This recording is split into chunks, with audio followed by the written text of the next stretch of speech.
Oh, fuck's sake, The I biggest grabbed airborne myself while mission of all stuck time here is with my controls. Operation Anyways, Market welcome Garden, back, when you over guys. 41,000 Allied paratroopers jumped into the Netherlands. The most famous Today, if I airborne want to keep operation doing of all time is jobs, probably the jump or into if I want Normandy to go for earn some D-Day. money, But the most perfect and um, textbook yeah. example of what an I airborne mean, operation I'm could also making myself and something to should eat, so be is one that things you've will probably change as I'm never going even heard around, of. but Today we're talking about the only airborne division I'm that served feeling in the like Pacific I should during go World try War getting II, the at least some 11th more Airborne, things. and their incredible I raid really on want Los something Baños prison camp. that's We're going to get 121. to it right after word from our sponsor. This video is It brought to you feels by like Delete that's Me. Finally, how okay, I long need is you to this? go a mile away and put an apple on your head so I have Okay, an alibi for this. that's a lot further. Yes. What? Okay, we'll go with the heavy load. Huge construction. Rude. I'm gonna go do my nails since we're switching roles today. Why are you leaving your gun on the couch? Hopefully the That game way it's doesn't a break. tax write-off. You'd know that if you knew how to do my Oh, job. that makes a lot of sense. I could do his job better. Don't know, at least start getting moving. Yeah, I'd rather go shopping. Nick! Go do your job!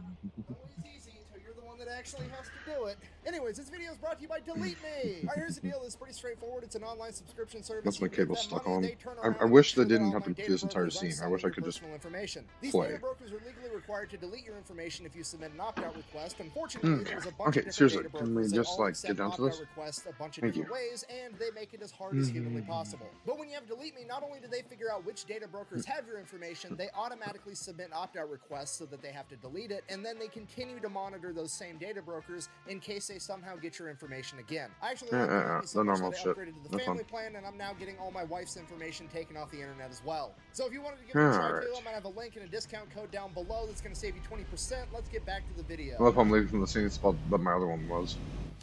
Alright, important background info. December 7th, 1941, the Japanese commit the ultimate sin of fucking with America's boats when they attack Pearl Harbor. Most people are familiar with this, however, most people don't realize that immediately after the attack on Pearl Harbor, the Japanese launched attacks all throughout the Pacific. Among the many places attacked was the Philippines, which if you don't know at this point in time was an American colony that America had acquired after the Spanish-American War in 1898. So because of that, I there was wish I both could have my American 8 and shift grab Filipino miss it. military there. However, there simply isn't enough of them. They are What completely email do I overrun have by the now? Japanese military. After several weeks, it becomes very clear to the U.S. military and the Fuck Filipino it. government that they are probably not going to be able to defend the capital of Manila from the Yes, I know you Japanese can help if me, it girl. comes Thank you, to babe. that. So they Don't have care. two options. Back to They driving. can A, Back decide to getting to my fight jobs it out done. there anyways and make it as painful as I possible. don't know why The my aim's way Japanese over make there them or something. fight block by block, Brick by brick. house by house, building by building, and make it a horrific, bloody affair. Or B, they can agree to simply leave Manila intact completely, declaring it an open city and allowing the Japanese to take it over without a fight, hopefully preserving the city and as many civilians as possible, which is exactly what they decide to do on December 26th, 1941. Whew, Okay, but here's the I problem barely with made that Remember, corner, the man. Philippines is an American colony, and Manila is the big, beautiful city capital. So because of that, there's a ton of Americans that live there, most of which are just living there in some temporary professional capacity. There's doctors, teachers, nurses, diplomats, business people. There's also a bunch of representation from the Catholic Church, and a lot of the priests and nuns happen to be American. Regardless, I feel bad there's for a going ton up on of the American sidewalk. citizens that are left behind in Manila when the Japanese take over. Because of this, the Japanese decide that they're Man, going to take I'm the done local worse college, than that Santo view. Tomas Okay, University. let's They're go. going to convert it into an internment camp and stick all of the Americans inside of it. While the Americans did make up the majority of the camp, there were some There we go. British, Sorry about that, you French, guys. Polish, people from Spain, Mexico, Canada, pretty much any other person that the Japanese could look at and go, hey, you're not from here. 2 hours and 22 minutes. I ventured to go pull things out of the oven here. And the only kind of silver lining they have is that these are not POWs, these are civilian internees, which the Japanese looked at a little bit different. You see, the Japanese still believed in this Bushido code of honor where if you surrendered on the battlefield, you basically forfeit your human rights and you were subhuman and they could do whatever they wanted to you. They looked at civilian internees a little bit different. These weren't warriors that surrendered on the battlefield and had lost their honor. This was primarily elderly men. Oh, this is going to be a long, long drive. So they were treated At least it's good slightly money. more charitable than POWs, but I mean, I still could was use a not bank to great buy a deal. truck This and work extra my way too, consideration which for means them I being mean, I'd make a civilians whole varied bunch more from money. But camp then to I am camp, from also place to responsible place, for my because gas they had and shit. civilian internment camps all So over I the don't world. know. So every camp was very different. The Japanese had no standard operating procedures for how they treated their civilian internees or their POWs. You were very much at the will of whoever the Japanese officer in charge was. And in the case of Santo Tomas, it was actually one of the better ones to be at. Bear in mind, I'm not saying it was good. Nobody was having a good time. Still a horrible place to be. But on the scale or the spectrum of being in a Japanese internment or POW camp, this was one of the better ones, which at the end of the day isn't saying a whole lot. Now, the reason it was better was because the Japanese had like a real loose control of it. Basically, they put a fence up, told all the Americans to stay inside the fence, and we're going to bring you food. If you try to escape, we'll kill you. That was pretty much how it went down. They allowed the Filipino people, the civilians, to bring the Americans extra food. The Filipino people were great to the American internees as much as they could be. They tried to deliver their mail. They were trying to give them anything and everything they possibly could, and the Japanese allowed that to happen. So that's what kind of made it more tolerable than a lot of other camps. But as I hate it when my progressed, thing the just does not Japanese want Empire got downshift, weaker and man. weaker. Conditions in the internment camp and really all of Manila as a whole got worse. Supply lines broke down. Manila's a big city. You have to bring in a ton of supplies to sustain a city. So not only did the Japanese military not have enough resources to divert to this internee camp, but the Filipino How wide do I need to go? civilians Oh, weren't able to shit's give as raining. much either, leading to way worse conditions. It was overcrowded. There wasn't enough food to go around. So the main problem is they can't get the food from the farms into the city. So what if we take the internees and move them out of the city and just put them on the farm where the food grows? Then we don't even have to move the food as far. We just got to move the people one time, right? That makes sense. So that's what they do. And off we go to another mission. Into the country. It is in a place called Los Baños, right off Laguna de Bay, the biggest lake in the Philippines. It is a naturally beautiful area. There's a ton of naturally thriving tropical fruit,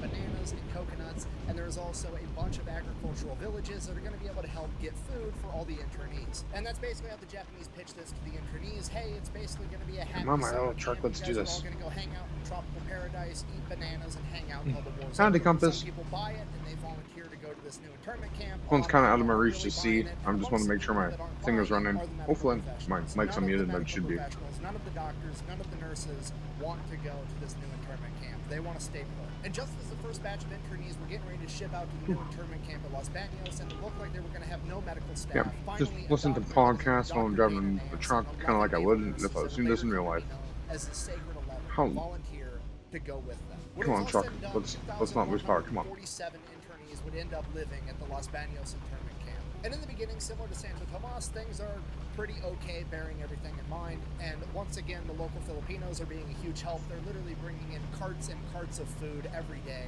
to help get these internees But yeah, more like, calories. And then a change of how command big this happens. load really They put is. this guy in charge by the name of Like, Iwanaka, and he's this washed-up Japanese officer that's just, completely jeez. hands off. He's not there at all. I feel bad for the Get ones that do it in real life. I mean, it's he good literally money, but walks just... around camp all day with his sandals in his Do we car, always have to be doesn't going give a uphill shit game? about anything. So his second in charge is basically running the show. And his second in command is a man by the name of Sadaki Konishi, and he's evil. There's This no for other the way. old version of this game, I Immediately could do an upon 8-shifter on the coming to controls. I can't do that now, and it annoys me. Not because he needed to, not because he didn't have the supplies. He had all the food in the world. He just simply wanted to do it to see people suffer. He no longer allowed the Filipino 187 locals miles to bring in go. extra food. This is an internment camp with Trying to men earn and some women money, co-mingling so at least I can get a little naturally car and go over the course of fly months around, and because I years have of car mods in. relationships, and every once in a while, a woman Need to would go get pregnant, open up and there things. were at times multiple women Gotta get myself pregnant, back over the multiple line small here to children make sure in I'm the safe. internment camp at Los Baños. Because Yes, of I know that, I'm speeding, the Red game. Cross would Damn, I send know I'm speeding. dehydrated milk to the camp to give to these small children. Konishi would have his men dump the dehydrated milk out on the ground in front of starving mothers to literally starve babies. Whenever the Japanese chain of command would deliver fruit or vegetables, I don't any remember. type of I don't have my produce as engine part brake of on the rations, he controller, would leave it which is outside bad. for days in the sun, letting it get infested with insects before finally letting the internees pick through it and eat whatever they could. This went on for months and years, and he would continue. Are we turning or just staying in this lane, dude? For whatever he That deemed to be doesn't a feel safe. transgression, until the internees were eating only 400 calories a day. And as if starving thousands of people wasn't bad enough, Konishi would constantly taunt them the entire time, never letting them forget the only reason. So I don't know this if going condition straight down the was interstate because is he said okay. so. I mean, On we one could leave occasion, 2 he lanes told open the if men I that had he to go 100 into pound bags the of rice right in a to. storage building Probably make across 1 more camp, sense. and then they could have it if the men would carry it over to the barracks and they could cook it and eat it. So the men that had been starving and lost a third of their body weight go across camp, carry 100-pound bags of rice into the rest of the camp for the women and the children and themselves. I don't know, how bad would my windshield actually get? Like, bad enough that I'm gonna have to worry, or no? They needed to take the rice back, or he would shoot them.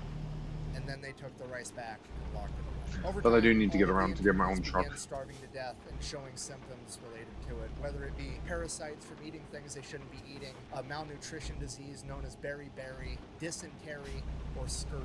Dr. Nance and the Sacred 11 were doing everything they could to help everybody. Come on, but for focus. I want to ultimately, keep the they speed too up. were I want to keep the starving speed up, to death. There's please. a lot of different accounts of how bad it got at Los Banos, but the one that stands out the most is when a Catholic priest told everybody that the only way to get out of this now Dude, is with the help of God. what? They all needed to pray. And one of the nuns there said that Why if they were did you gonna get need out of to this slam alive, on? God was going to have to send the angels to come get them.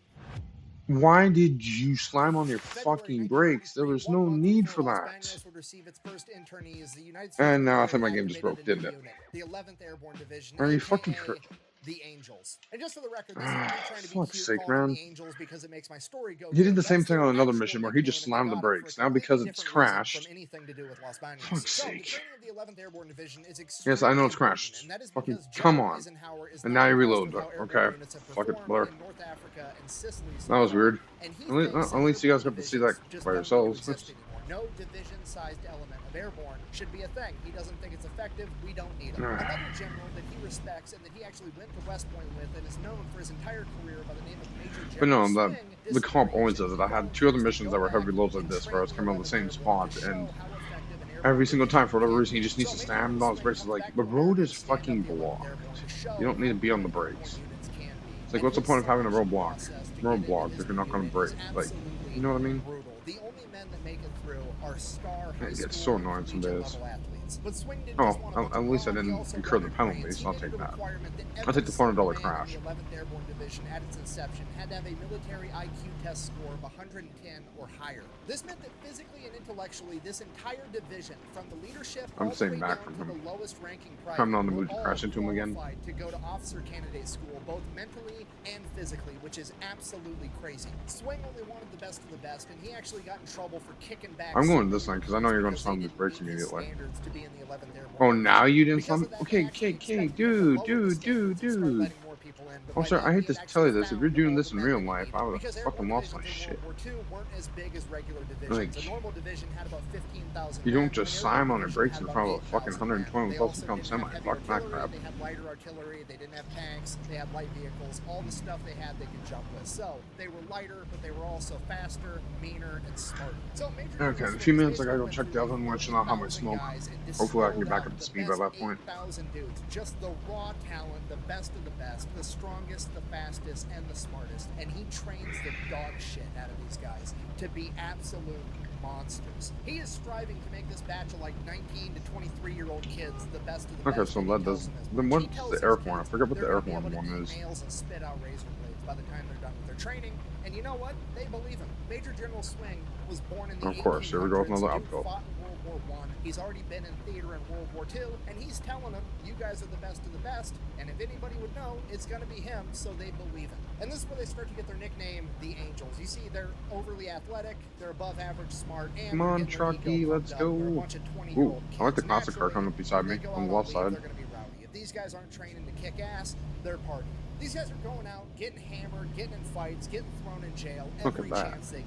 They I start mean- fucking with the chain of command, thinking it's funny. At one point, they actually prank Major General Swing. You got to realize, General Swing is born in the 1800s. The dude Okay, fought I'd in like to see World my War map. I. He's Where- an old guy, okay? He's old school military officer at this point. And those old school military Come on, old officers car. all Do, played do, do, polo. do, That do, was do, like do, the do. boys club thing. I That guess was I like should adjust my golf is speed, but now, it right? doesn't mean And with they went he's out and checking they his stole mirrors to Major fucking General complain. Swing's polo horse as Well, a joke. And then there was also that I'm gonna have to they wait got for in them to trouble pass for me, spear seriously. hunting for pigs using their bayonets mounted Jesus. on their M1 Grand Come so on. that they could have a barbecue. The 11th Airborne guys got in so much trouble so often that it became a You're gonna running make me joke, come to a complete kinda stop sorta, not instead of really a moving. joke, an actual point Really? of conversation in the morning officers meeting on Monday. First order of business, how many of our little angels woke up in jail this morning? And that's Like- where they got the nickname the Angels. And to be fair to the 11th Airborne, they weren't unique in being this rowdy. This is pretty much standard behavior for all airborne units in World War II, whether people are willing to admit it or not. I mean, for example, later in the war, the 82nd Airborne was on leave over in France, and they got so rowdy that the U.S. military had to send out a special military police unit just to get them under control.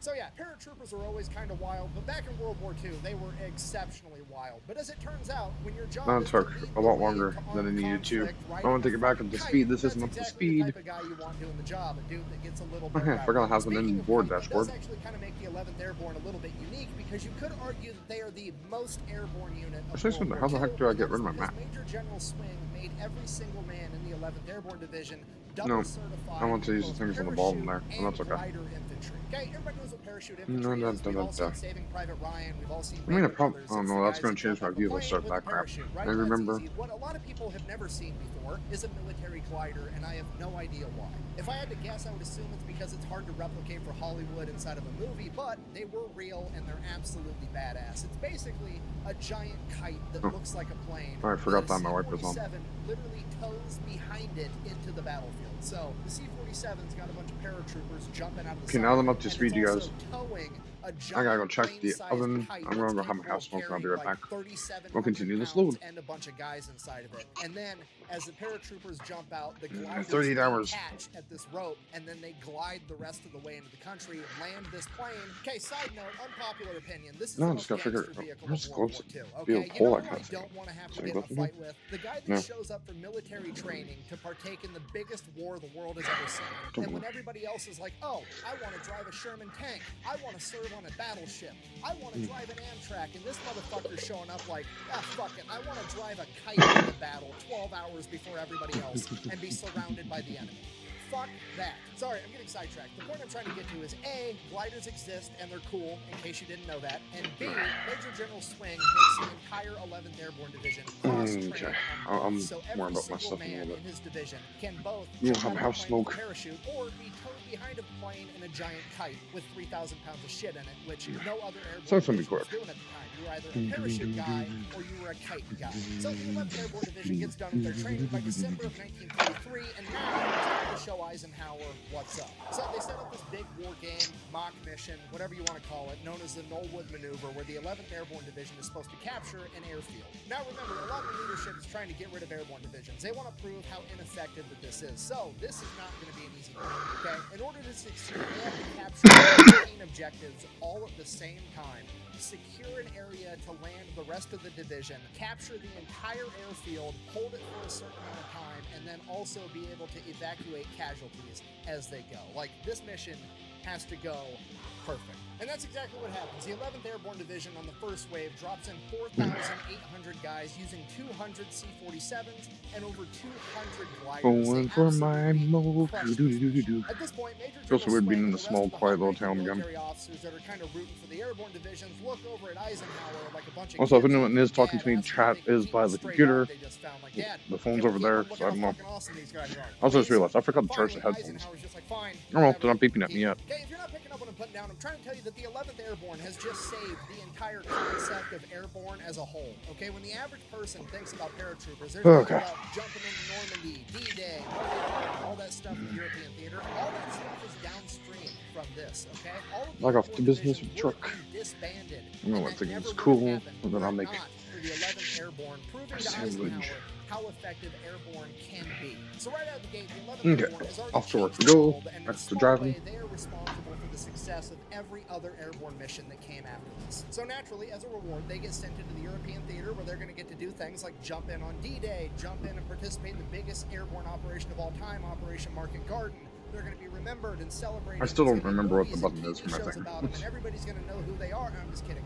They get the distinct honor of getting sent in as the only airborne division to go. I know into I'm the Pacific speeding. Theater, That's and okay. most people I know I'm have gonna hit an absolutely uphill no idea who eventually, they and are, that's- and they're never speaking talked of about that, though. ever. But we're fixing that shit today. So they make their way over to the Pacific Theater, and the first place they wind As long up as he is in doesn't sound his New brakes on Guinea, me, I'll and be fine. unfortunately, at this point in time, there's a little bit of a lull in the combat. So I'm gonna keep because the speed US going up the military is hill, gearing up for if the I can. invasion of Leyte, and until then, the 11th Airborne is just kind of in New Guinea, and they're tasked Come on, with dude. basically unloading cargo ships I want to at keep this my big speed. dock to help with the war effort because there's really no asses to be kicked right now. Thanks. the Now you 11th pick up Airborne guys speed. are not very happy about this. When I'm You gotta basically remember, a way bunch of too far 20-year-old below. young Let's men go to been the training tenth their ass again. off for the past year to get ready to go into a fight, had their ego pumped up by their chain of command, and now they finally make it into war, and their job is to unload a bunch of cargo ships. They're pretty disappointed. So to make themselves feel better, they steal shit. I mean, strategically transfer equipment to an alternate location and buy The good old location. fat I mean, to electrician. their campsite. And when I say And you can find them on equipment, YouTube. I I mean, love team those things equipment, while I'm everything playing that's cool, my trucking they game. is theirs. Literally entire crates of Colt 45 Plus, it 1911s, gives me more booze, immersive. Oh boy. cigarettes, good food. They're stealing Thanks, dude, entire for Jeeps any and form of blinker. vehicles and using them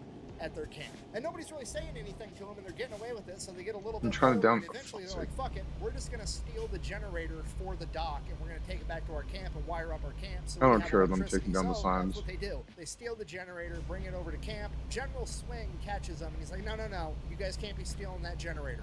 Or at least you can't wire up your tents. You're going to use it to wire up my tent. And they have to go wire up General Swing's HQ building, and he uses the electricity. Now, at this point, the guy that's actually in charge of the dock goes over to General Swing's quarters to where the 11th Airborne are, and he's like, your guys are stealing fucking everything. They need to stop. I need my generator back. At which point, Swing gets in a huge argument and says the famous line, my angels would never do that, thus cementing in their nickname, the Angels. Shortly after that, the 11th Airborne would get orders that they were going to partake in the invasion of Leyte, and they would have to leave a bunch of their stolen goods behind. An MP unit came in to clean up the camp and reported back Actually, that there in was some sense, I a wouldn't mind entire doing this in real parking life. lot I need to get my of licenses vehicles for it, but How'd that get in there? I like driving.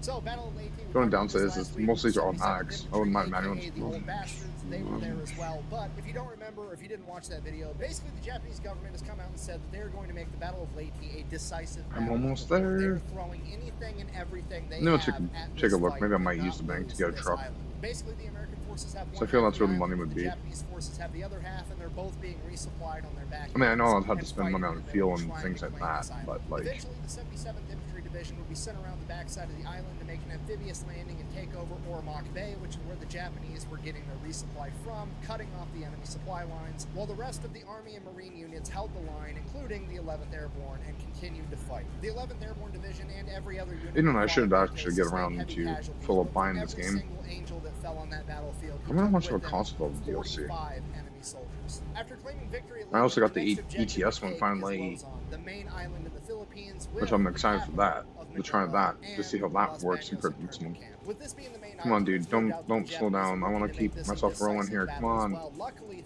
3 months prior to this, MacArthur had already sent someone to begin prepping the stage for an American victory at Luzon.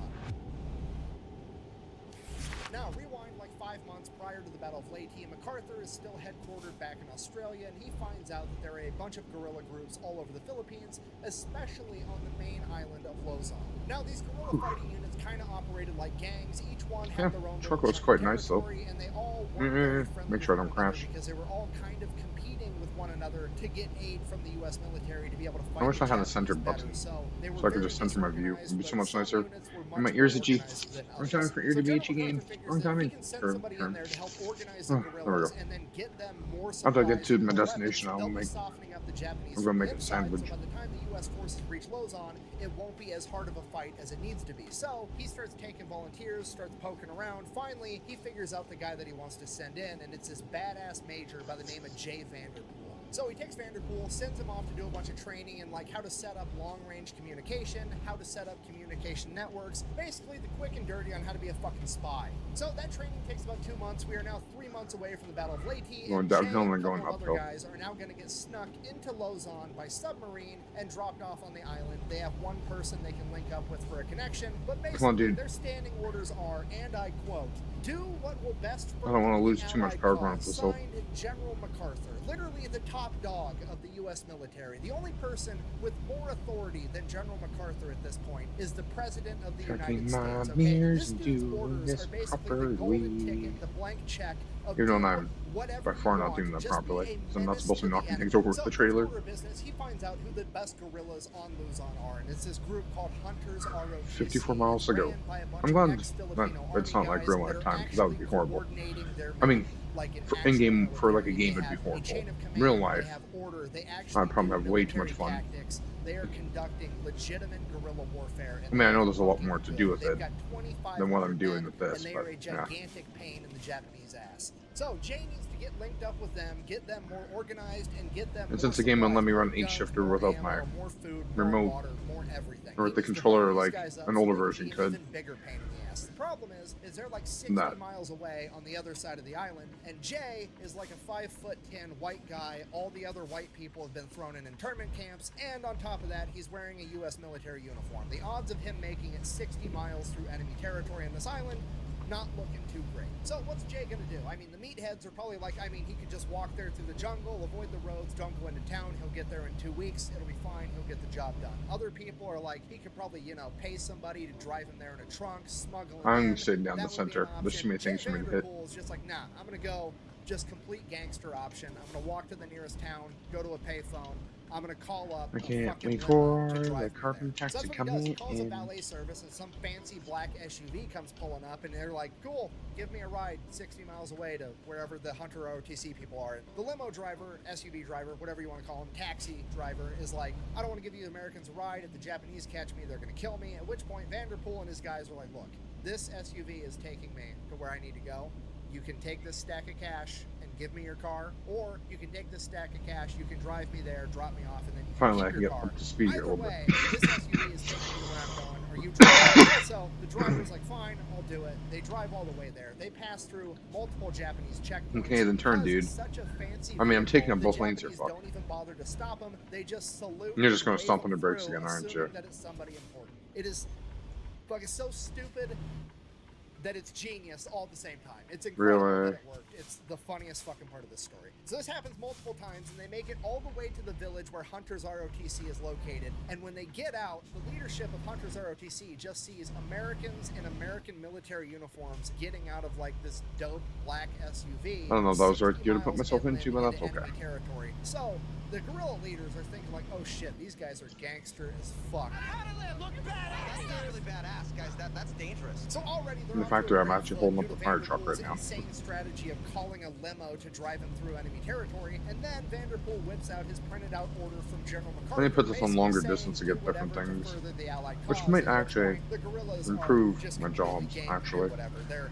more than happy to help in any way they can because they know who General MacArthur is, and this is their best shot at making a measurable impact to save their country. So Jay Vanderpool has been in Luzon for all of like 6 hours, and he is now essentially in charge of 2,500 men that are experts in jungle warfare. Now, these guys have been an issue the entire time, but they're so under-equipped that they weren't able to do as much as they I'm could. just gonna Like, roll. they're not living up to their full potential because these guys are going in and launching raids against the Japanese, and every guy has like 3 bullets in his gun because they just don't have ammo. Then they're whipping out their bolo knives. Yeah, since I using can't those actually to fight the mount Japanese. certain things to my Now, with controller, Jay, which he's gonna be still doesn't make calling sense in why and that getting doesn't them work. new guns and a ton of ammunition so they can actually function like a guerrilla fighting force. And they are going to get escalated from an issue. It's to a funny how fucking this is problem literally for the same Japanese. destination. Then over the course of the next 3 months, while the 11th Airborne is in New Guinea fighting We're going in straight or Haiti, making a left. Vanderpool is I don't in want you Luzon, slamming the brakes getting on his guerrilla network even bigger. He's getting more guerrilla units to cooperate with him, and he's getting them guns and ammo as well. And he builds this entire command structure that he calls the GGC, the General Guerrilla Command. And then he teaches all of them how to gather intel, spy on the Japanese, and send long-range communications. So now, not only is his guerrilla fighting force a guerrilla fighting force, but they're doubling as a spy network as well. In the span of 3 months, Jay Vanderpool has essentially turned himself into the guerrilla warlord of the Philippines. So fast forward January. See, I don't know why I did this. 1945, Oh, I American see. forces were By the way, the victorious in lines Haiti, and are. now they are making their invasion into Luzon with like 175,000 men. It is a massive offensive operation. And Jay Vanderpool, our favorite guerrilla warlord, has positioned all of his guerrilla fighters in between the American landings and the Japanese main I have to forces. adjust So my that brakes way, a when little the bit Japanese on my try to make controller. their way to the beaches where the Americans are landing, they're going to be attacking them on the roads with ambushes the entire That's not time, even my softening fault, the enemy officer. I'm before in they my even fucking get lane there as to much as I play can defense. be. And here's But come what I on, need you to understand dude. about this. This is 1945. The Japanese are not winning this war. It's not going good for them at all. Their supply lines are breaking down. They're having trouble getting their Am I men just stuck ammunition, waiting here for you food. then? Everything is going about as bad as it can be for the Japanese at this Am point I? in time. Okay, if you're not picking up what I'm putting down, I'm trying to tell you that the Japanese are now the ones that probably aren't going to have a whole lot of ammo, and now the guerrillas are being I want backed to by say America, yes. the biggest Oh, fuck it. unhealthcare I'll do it like I network did the other world has day. ever seen. They've got all the ammo By going on the around. planet. Well, well, well. How the turntables.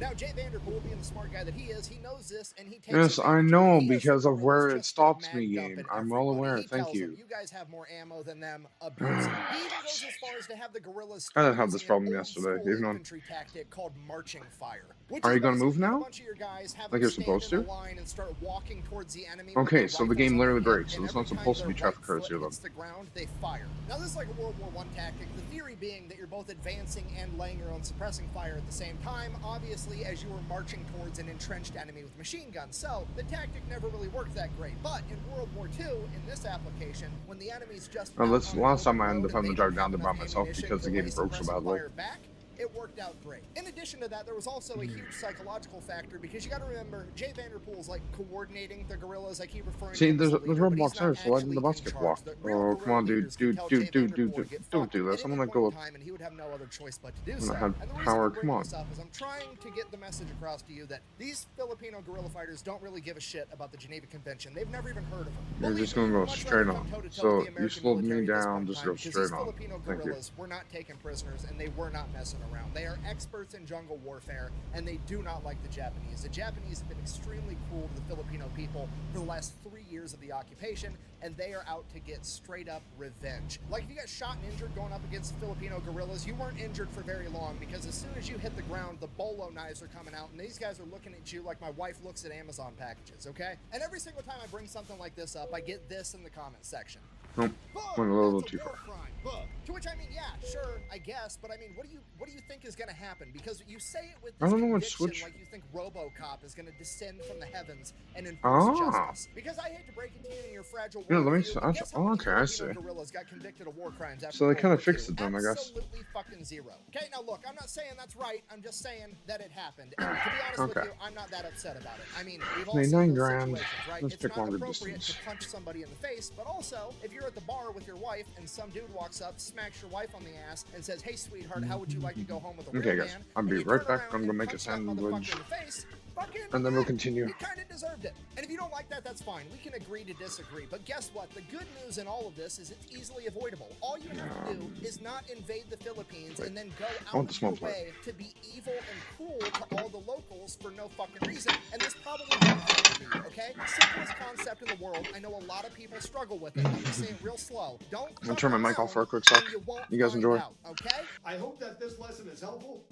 Thank you. Sorry, I'm getting sidetracked. Moral of the story, the Filipino guerrillas are out in the jungle being complete gangsters going up against the Japanese. Now, after a while, it gets to the point where Vanderpool's contact is like, yo, you need to chill. You're expending so much ammo that the general whose AO that you're inside of is going to get mad that you're taking up some of his ammo, and you just need to slow it down because you're burning up too much. To which his guy's like, I don't know, it's some hard ass by the name of General Swing who's in charge of the 11th Airborne Division. To which Vanderpool is like, cool, you send General Swing down here. He can see my results speak for themselves, and we'll see what he has to say. So it's a date. The next morning, General Swing is going to have his driver bring him out to where Vanderpool is, and they're going to have a little conversation about how much ammunition he's burning up. But before that happens, that night, the guerrillas set up guarding a particular road, and as it would happen, right at dusk, an entire Japanese battalion comes marching down this road, advancing towards the American lines. The guerrillas launch an ambush and wipe out the entire battalion, 1,000 men. So the next morning, General Swing comes rolling down the very same road with his driver and his aide in his car and an armed escort, and he gets about halfway there and he starts noticing there's an awful lot of opened Amazon packages, I mean dead guys, on the side of the road.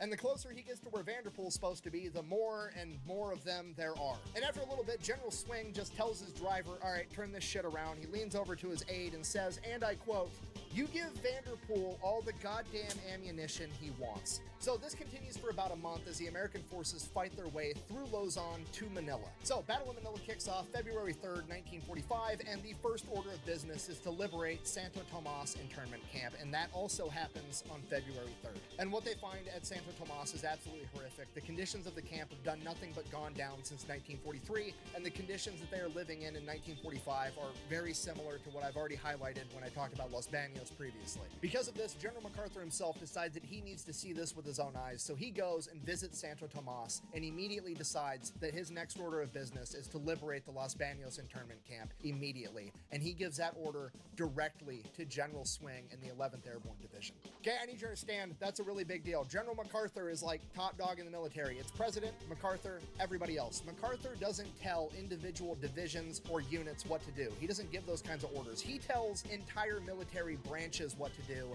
and those orders get disseminated down through the ranks amongst the different generals, and it goes through like a whole chain of command thing. He has just skipped several rungs of the command structure to give this order directly to General Swing, which speaks volumes as to what MacArthur thinks of the 11th Airborne, because he thinks that they are the exact people for the job, and he doesn't want the chain of command to fuck that up. So while the 11th Airborne Division is actively fighting in Manila, they are also beginning to make preparations to somehow rescue an internment camp that is 40 miles away. So right out of the gate, Vanderpool sends a bunch of guerrillas over to Los Baños. They're going to be living in the jungle 24/7, keeping an eye and keeping tabs on the internment camp and reporting back any intel they have. In addition to that, the guerrillas also have standing orders to make an emergency attack and try to save as many internees as possible if they need to.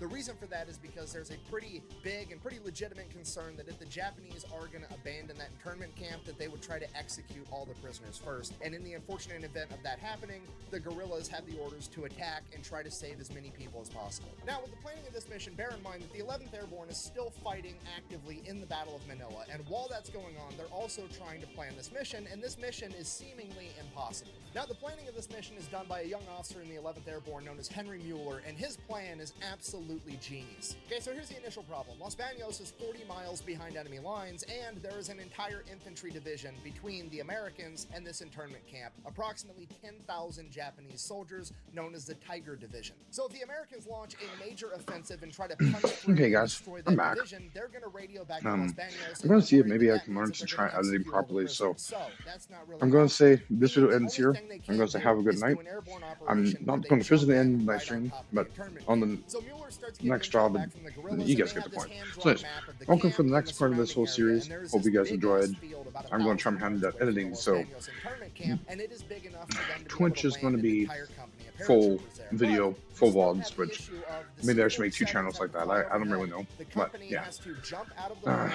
float Let's see. down, land, No, I get their wanted, shit together, and run as fast let's as take a they look at can, these trucks. Is there 1,000 anything yards, different? get into the internment camp, and stop 82 the for guards. hand. So they figure that at best that's going to be about 15 minutes from the moment the paratroopers jump out of the plane to the moment that they're able to land, ditch their parachutes, grab their guns, and full assholes and elbows sprint all the way to the internment camp. That is still too long. That's 15 minutes where the Japanese have the opportunity to shoot as many people as possible. $5 grand a Easy day. solution, they're going to send in And then the I could go 11th buy Airborne myself a Division's big-ass recon truck. platoon, which is like 11th Airborne Division is already above average. The recon platoon is their best guys on top of it. They're going to send in their recon platoon. They're going to link up with No, that's fine. 800 guerrilla fighters, and they are going to be sitting right outside of Los Okay. Baños. And the second the C-47s fly overhead, they're going to launch an attack, and they're going to fight the guards in the internment camp, meaning that the guards are going to have I'm going to to the take truck up all their dealers and try and get time myself something fighting nice. them as opposed to executing prisoners, and give the airborne guys enough time to get there to reinforce them, and they can overrun the camp. So this mission is already crazy. There's a lot of moving parts, but Mueller just has to assume that everything goes according to Of course. plan, because from there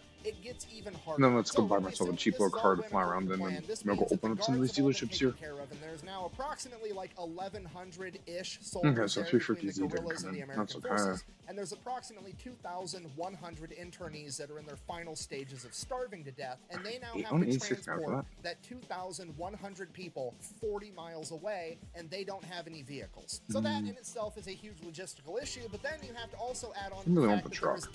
10,000 Japanese Tiger No, Division fuck it. soldiers blocking the route to get back to where you need to go. So at this point, Henry Mueller's like, you know What kind of we're just customize gonna do on? some gangster shit. We're gonna drive our tanks through the biggest lake in the Philippines to get there. So in addition to Actually, I the love to guerrillas see and the things recon that way. platoon waiting in the bushes for their moment to attack, the I wish I could paratroopers change the color. falling I from want the sky, color change, there's can't also I? going to be an entire I'm battalion gonna assume of not. Can I amphibious change the color? trackers, Amtraks, floating tanks that are going to drive across Laguna de Bay, the biggest lake in the Philippines, and then drive 2 miles further inland to hit up Los Baños, and then they are going to be the ones See, that that- smash that's through me the the gate, best. and they are going to Purple. pick up all Nah. the internees and drive them back across the lake into friendly Yeah, territory. I'm It's down for Marine genius. The Blue. only problem at this point is that they don't have Confirm enough for that. Amtraks to be able to load up everybody at the internment camp. So when the Amtraks do show up in Los it Baños, engines? they're going to load up all the Go figure. kids, all the women, and the men that are the sickest and unable to walk the 2 miles to Laguna de Bay. Then the Amtraks are going to take off, drive/sail all the way back across the biggest lake of the Philippines streets, drop people off, That's turn nice, but around, head back across it you know, again fuck it. to go pick I'm up everybody probably gonna else. crash. And that's the problem, because while they're waiting with their backs to a giant body of water, that infantry division, the Tiger Okay, cool. division of 10,000 angry Japanese soldiers, And then we'll go are gonna have find a time couple to trucks, make it back to purchase. the internment camp, track them down,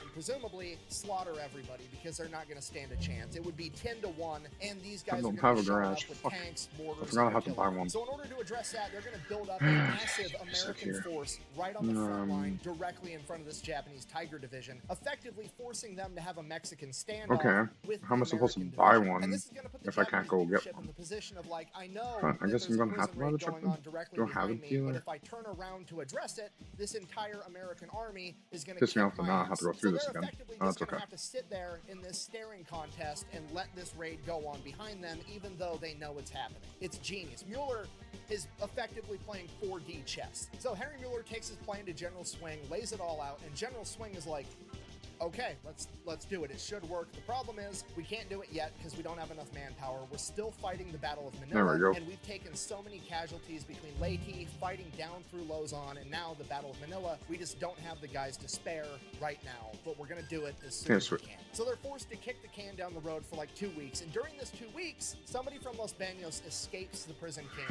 Okay. and makes their way over to the 11th Airborne's area of Now we're operation, gonna go and they get picked take up, out the and car. Mueller hears about it. So Mueller wants to talk to this guy. He wants to know everything about the camp. Maybe he's missing something. Maybe there's something he could do to make his plan better, make it more effective. We're gonna see if this save works or not. more people. So Mueller brings this guy into his office and they start talking, and this guy is he's brilliant. He's memorized everything. He was previously an engineer, and this dude went as far as pacing off different buildings. He actually had measurements of how far it is from the gate to this building, from this building to that building. He knew where every machine gun emplacement was. He was able to draw out a very accurate map, every guard tower, everything. So that alone was a huge help. But Let's in go find addition some more to trucks. that, Mueller wanted to know the schedule. He wanted to know the daily life of everybody living in Los Baños. So he has him walk him through an entire day. Like, Okay, when let's you go that wake way, up, and let's tell see me what I can find. everything that happens. What's the patterns? What are the guards up to? What's the deal? At this point, the gentleman informs Mueller that every single day it begins with most of the guards, like 99% of them, all but like 20 dudes that they leave at the guard towers. Let's see if I don't proceed crash to my go, truck first this time. lock all their guns in their barracks, and then they go out in the field next to the internment camp in their underwear and sandals. Oh, and I do turned the wrong way. calisthenics. They're out there That's doing okay. stretches and push-ups and shit to stay in good fighting shape. To which Henry Mueller's like, fucking excuse me? You mean to tell me that if I time this mission right, I literally get to We're gonna catch turn these around. guys I went the outside wrong of the way. internment camp in sandals and their underwear while they're tired and sweaty? I gotta go. He goes straight to General Swing's office and he's like, hey, we gotta move up the timeline for this mission. The original schedule was What the fuck did I even we're break? gonna be jumping out of the C-47 Or is this because at she's 8 low? o'clock in the morning, and Henry is like, we gotta bump that back. They gotta jump out at 7 in the morning, right in the middle of these guys doing push-ups in their underwear. We're literally gonna catch the enemy with their pants down. Now, the reason he had to go all the way to General Swing to get this approved was because before that, the earliest they could be there was 8 o'clock in the morning. The reason for that was because they wanted the C-47s to have the light of dawn to be able to take off, just because it's easier getting that many planes in the air when everybody can see and it's not dark out. But everybody pretty much agreed, this is worth it, we're gonna do it anyways. So that's the plan. The plan is set in stone. We just have to wait until we have the manpower to actually pull it off. And then several things happen. The first one being that a local so far, farmer I mean, I could turn fisherman things off sailing and make his it a lot boat around faster for Liquid myself, Bay, but and yeah. he ends up seeing the Los Baños prison camp or prisoners from it somehow, and he reports back to the Americans how sickly and how poorly they are being treated. So that's number one. The secondary thing that happens is Vanderpool's guerrillas report back that the Japanese are digging a massive hole in the ground, a humongous trench, and at the top of it are machine gun emplacements, and everybody assumes the worst, that they are digging a mass grave. So that's it. Time to shit or get off the pot. We're doing this, and we're doing it right now. Get that big military force built up right in front of the Tiger Division so they can start their Mexican standoff. Get the recon platoon out in the jungle with the guerrillas and split up the Downshift him. C-47s. And for the love of God, somebody turn on Fortunate Son while we do it. I don't care if it doesn't come out till 1969 and it's February 23rd, 1945. Just make it happen. I'm gonna see one of the dealerships because I need to go buy a truck. Early morning, February 23rd, 1945, all of the 11th Airborne Division Which means I start actually- loading on to the C-47s. Now, Actually, we'll go this way originally, they had first. just I need to get slotted proper one mention thing company too. to go in and make this jump, but a lot more than just one company worth of guys ends up showing up. Now, I can't prove this with any official military document. They weren't on the manifest, but it was very much one of those situations where everybody in the 11th Airborne Division wanted to be on this mission, okay? They'd already been through hell together. They fought through Leyte, they fought through Luzon, they're in the Battle of Manila, and they had freed Santo Tomas, and all of them had seen the horrors that were happening inside of that Okay, POW so I found camp, a driver and recruitment. absolutely everybody wanted to help. So more guys showed up, whether they were supposed to or not, and they jumped as well. So they load up into the C-47s, they take off. Problem, one of the C-47's landing gear won't retract back up into the plane. Apparently, in the darkness of night, one of the maintainers on the ground so I got a forgot to camera pull the thing locking discovered. pin out of the landing gear, and now they can't pull the landing gear up, meaning they can't get up to speed. They're gonna miss the hit time. Okay, right out of the gate, that's a Okay. big fucking problem. I mean, it's only one of the planes, so Let's it's go got look at the approximately map. like 28 I need paratroopers to in it, find. but in a mission this small, 28 guys How could do I be zoom a back make or out? break amount of dudes. No, We don't have that's not time it. to turn around, pull the pin out, and get that plane back up into the air. We can't have all of the C-47s slow down because then none of them will make their hit time, and they all have to be there when they're supposed to be there because those Amtraks are showing up on time, the recon platoon and Let's the guerrillas are repairs. showing up on time, and Anyone most can buy importantly, more we gotta here? catch the enemy No. literally with their pants down in a field doing 'Cause I want push-ups. to buy a At this point, the truck. pilots are like, fuck it, I'm just gonna floor it the entire way there with the landing gear down. I'll just beat the atmosphere into submission for the next 40 miles, to which the radio tower is like, you're gonna blow an engine if you do that, and the pilots respond with, well, let's hope I blow it on the way back. And I think we can all agree that's gangster as fuck. Well, that's going on. The recon platoon and the scouts are going and they're getting into position, and one of the recon guys, a guy by the name of Terry Santos, as he's coming up to the camp, approaches this guard hut that's like kind of right Okay, out so I'm in the up middle of there. nowhere. It's like an early warning There's a system, garage right and down inside of here. It's just one man sleeping on his gun, and he's got a field phone in his Yeah, other look. hand. And Terry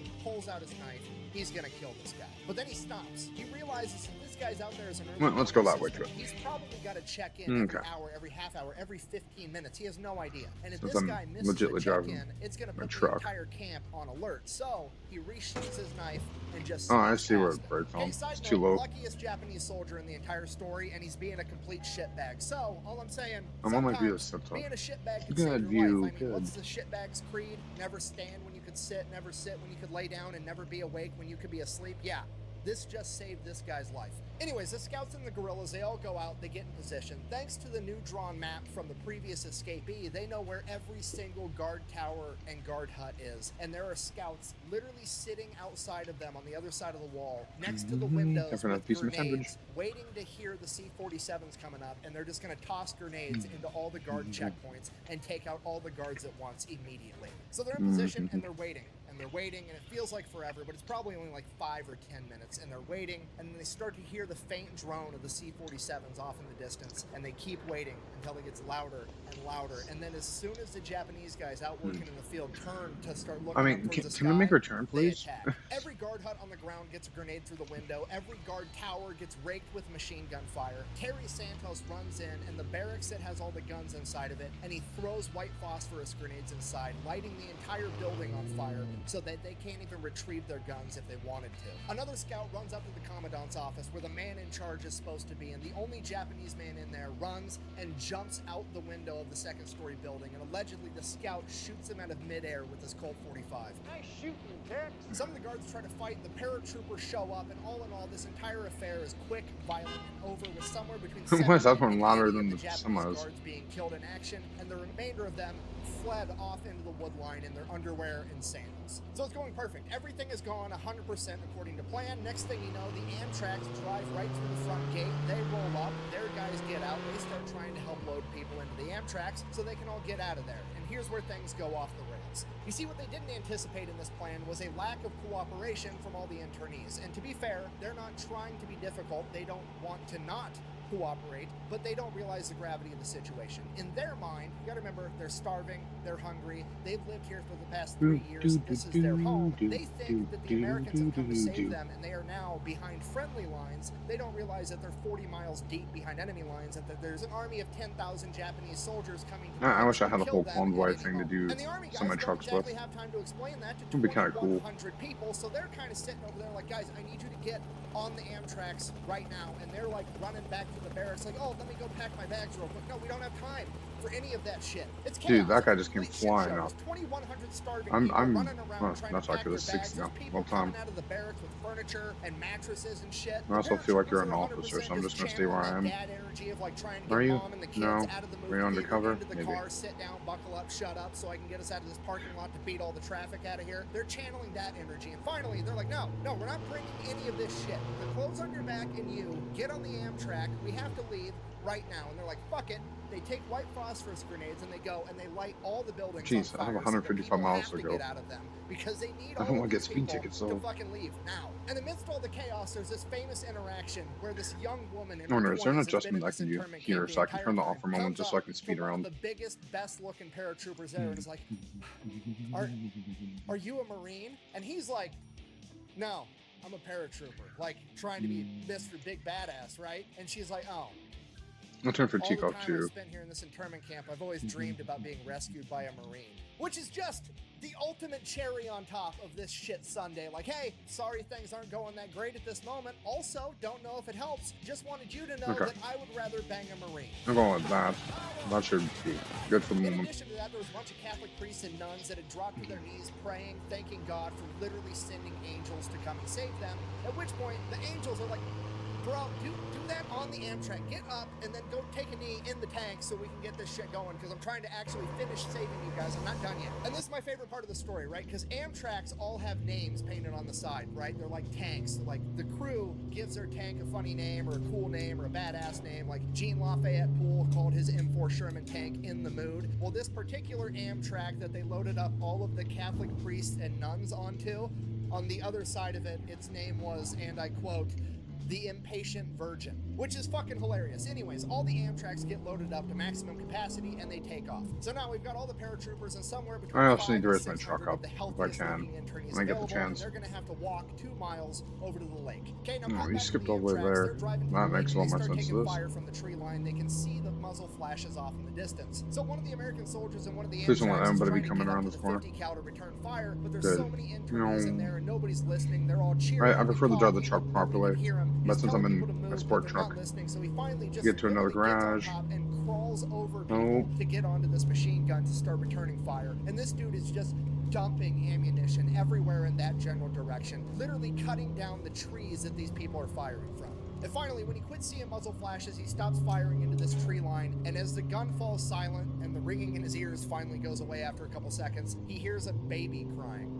And he looks down. So I want to go and flying there's off an into the internee woodworks, woman but we're that almost in my was garage. obviously starving to death, and she was holding a 3-day-old baby named Lois. And the baby was crying because one of the hot brass casings from the 50 caliber machine gun had fallen down and burnt this little 3-day-old baby's face. And this American soldier's name was Dwight Clark. Felt like the biggest piece of shit on the planet because he had just burnt this little Okay, so the baby's game face with a physics still brass there where the casing. vehicle wants But to as sad flip. as that is, Noted. everything works out as best as it possibly could because they get all of the internees across the lake, drop them off, turn back around, go pick up everybody else, and bring them back safely. They got every single internee in Los Banos out of that camp. Okay, worth mentioning, prior I to this was mission, waiting for when the the brakes chain are of going to command lock always up. sets parameters I as hope to so. what's going to deem this That's mission okay. a success. And this mission being successful was if they were going to be able to liberate 1/3 of the internees, and they got all of them.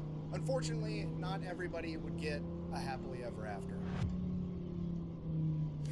Among the Japanese soldiers that escaped in the first attack was Sadaki Konishi. He fled, made his way back to the Tiger Division, at which point, later on in the coming days, he would convince leadership of the Tiger Division to go back to the internment camp, and there was one village that was adjacent to it, and for whatever reason, he decided that that village should pay the price for his embarrassment, because apparently they would have had something to do with it, surely, even though they really didn't. More or less, the entire village was burned to the ground and they killed everyone for the crime of simply existing near the site of their embarrassment, even though they had nothing to do with it. About a week later, Ooh, American turn. forces would win the Thank Battle you, of game. Manila, and they would continue to advance southward towards Los Banos, where they had previously been, and the 11th Airborne and the rest of the Allied forces would come face to face and see what the Japanese had done to that village because of their success during the Los Banos prison raid. For this, Sadaki Kanishi was captured, tried, and sentenced to death by hanging in 1949, which, unpopular opinion, seems like far I didn't too know if he quick of a needed that death lane or for not. somebody that is that He didn't? Okay. evil, but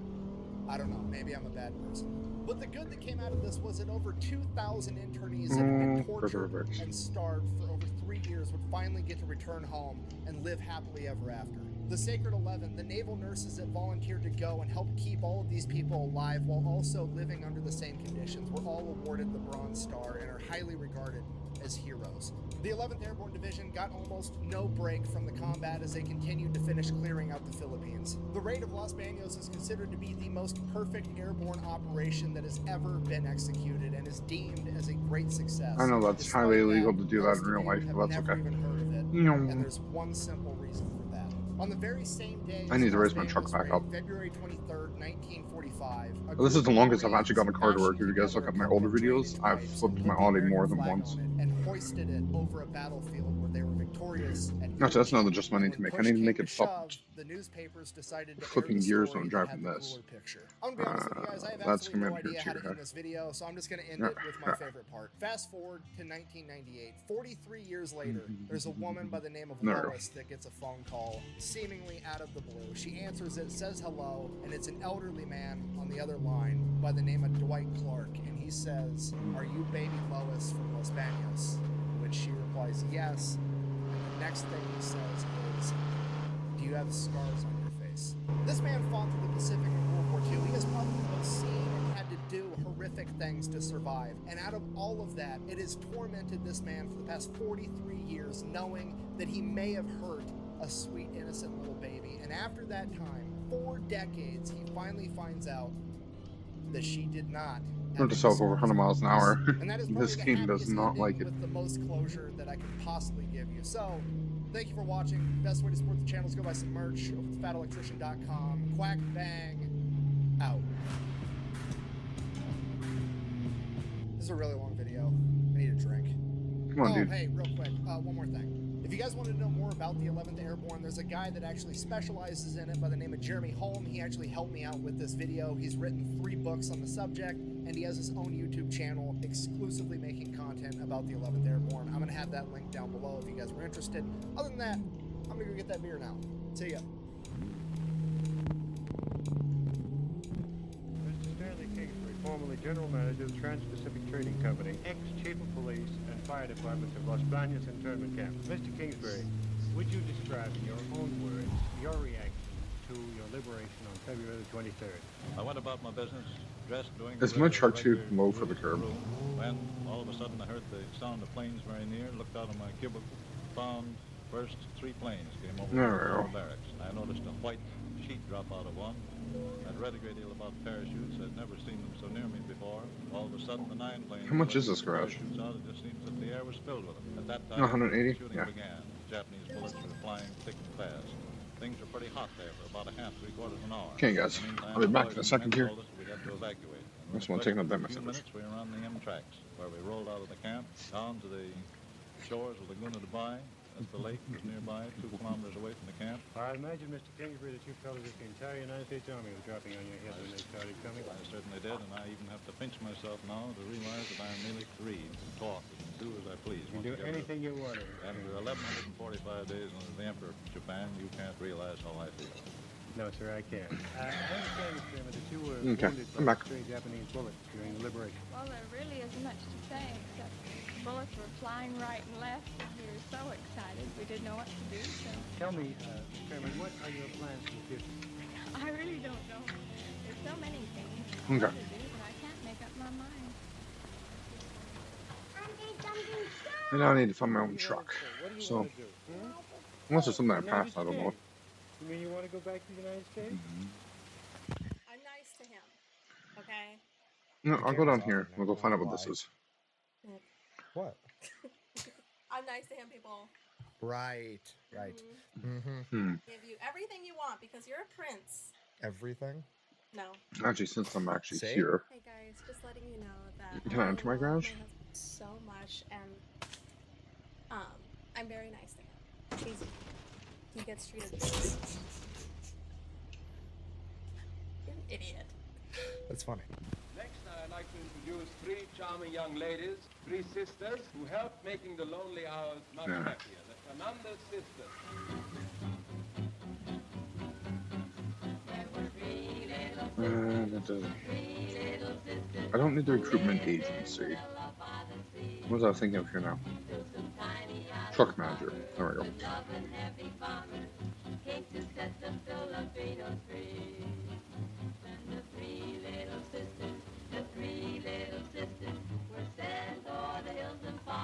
No, okay, so I'm gonna have to go. Okay, fuck it, look. I'm gonna go down and see what's there.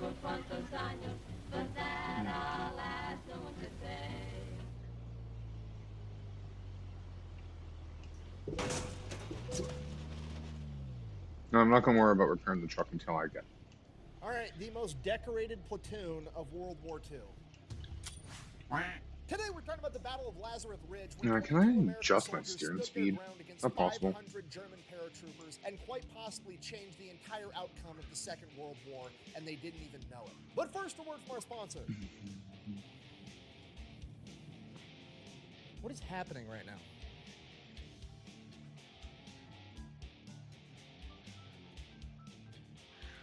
Delete me. We're not going to use the new couch?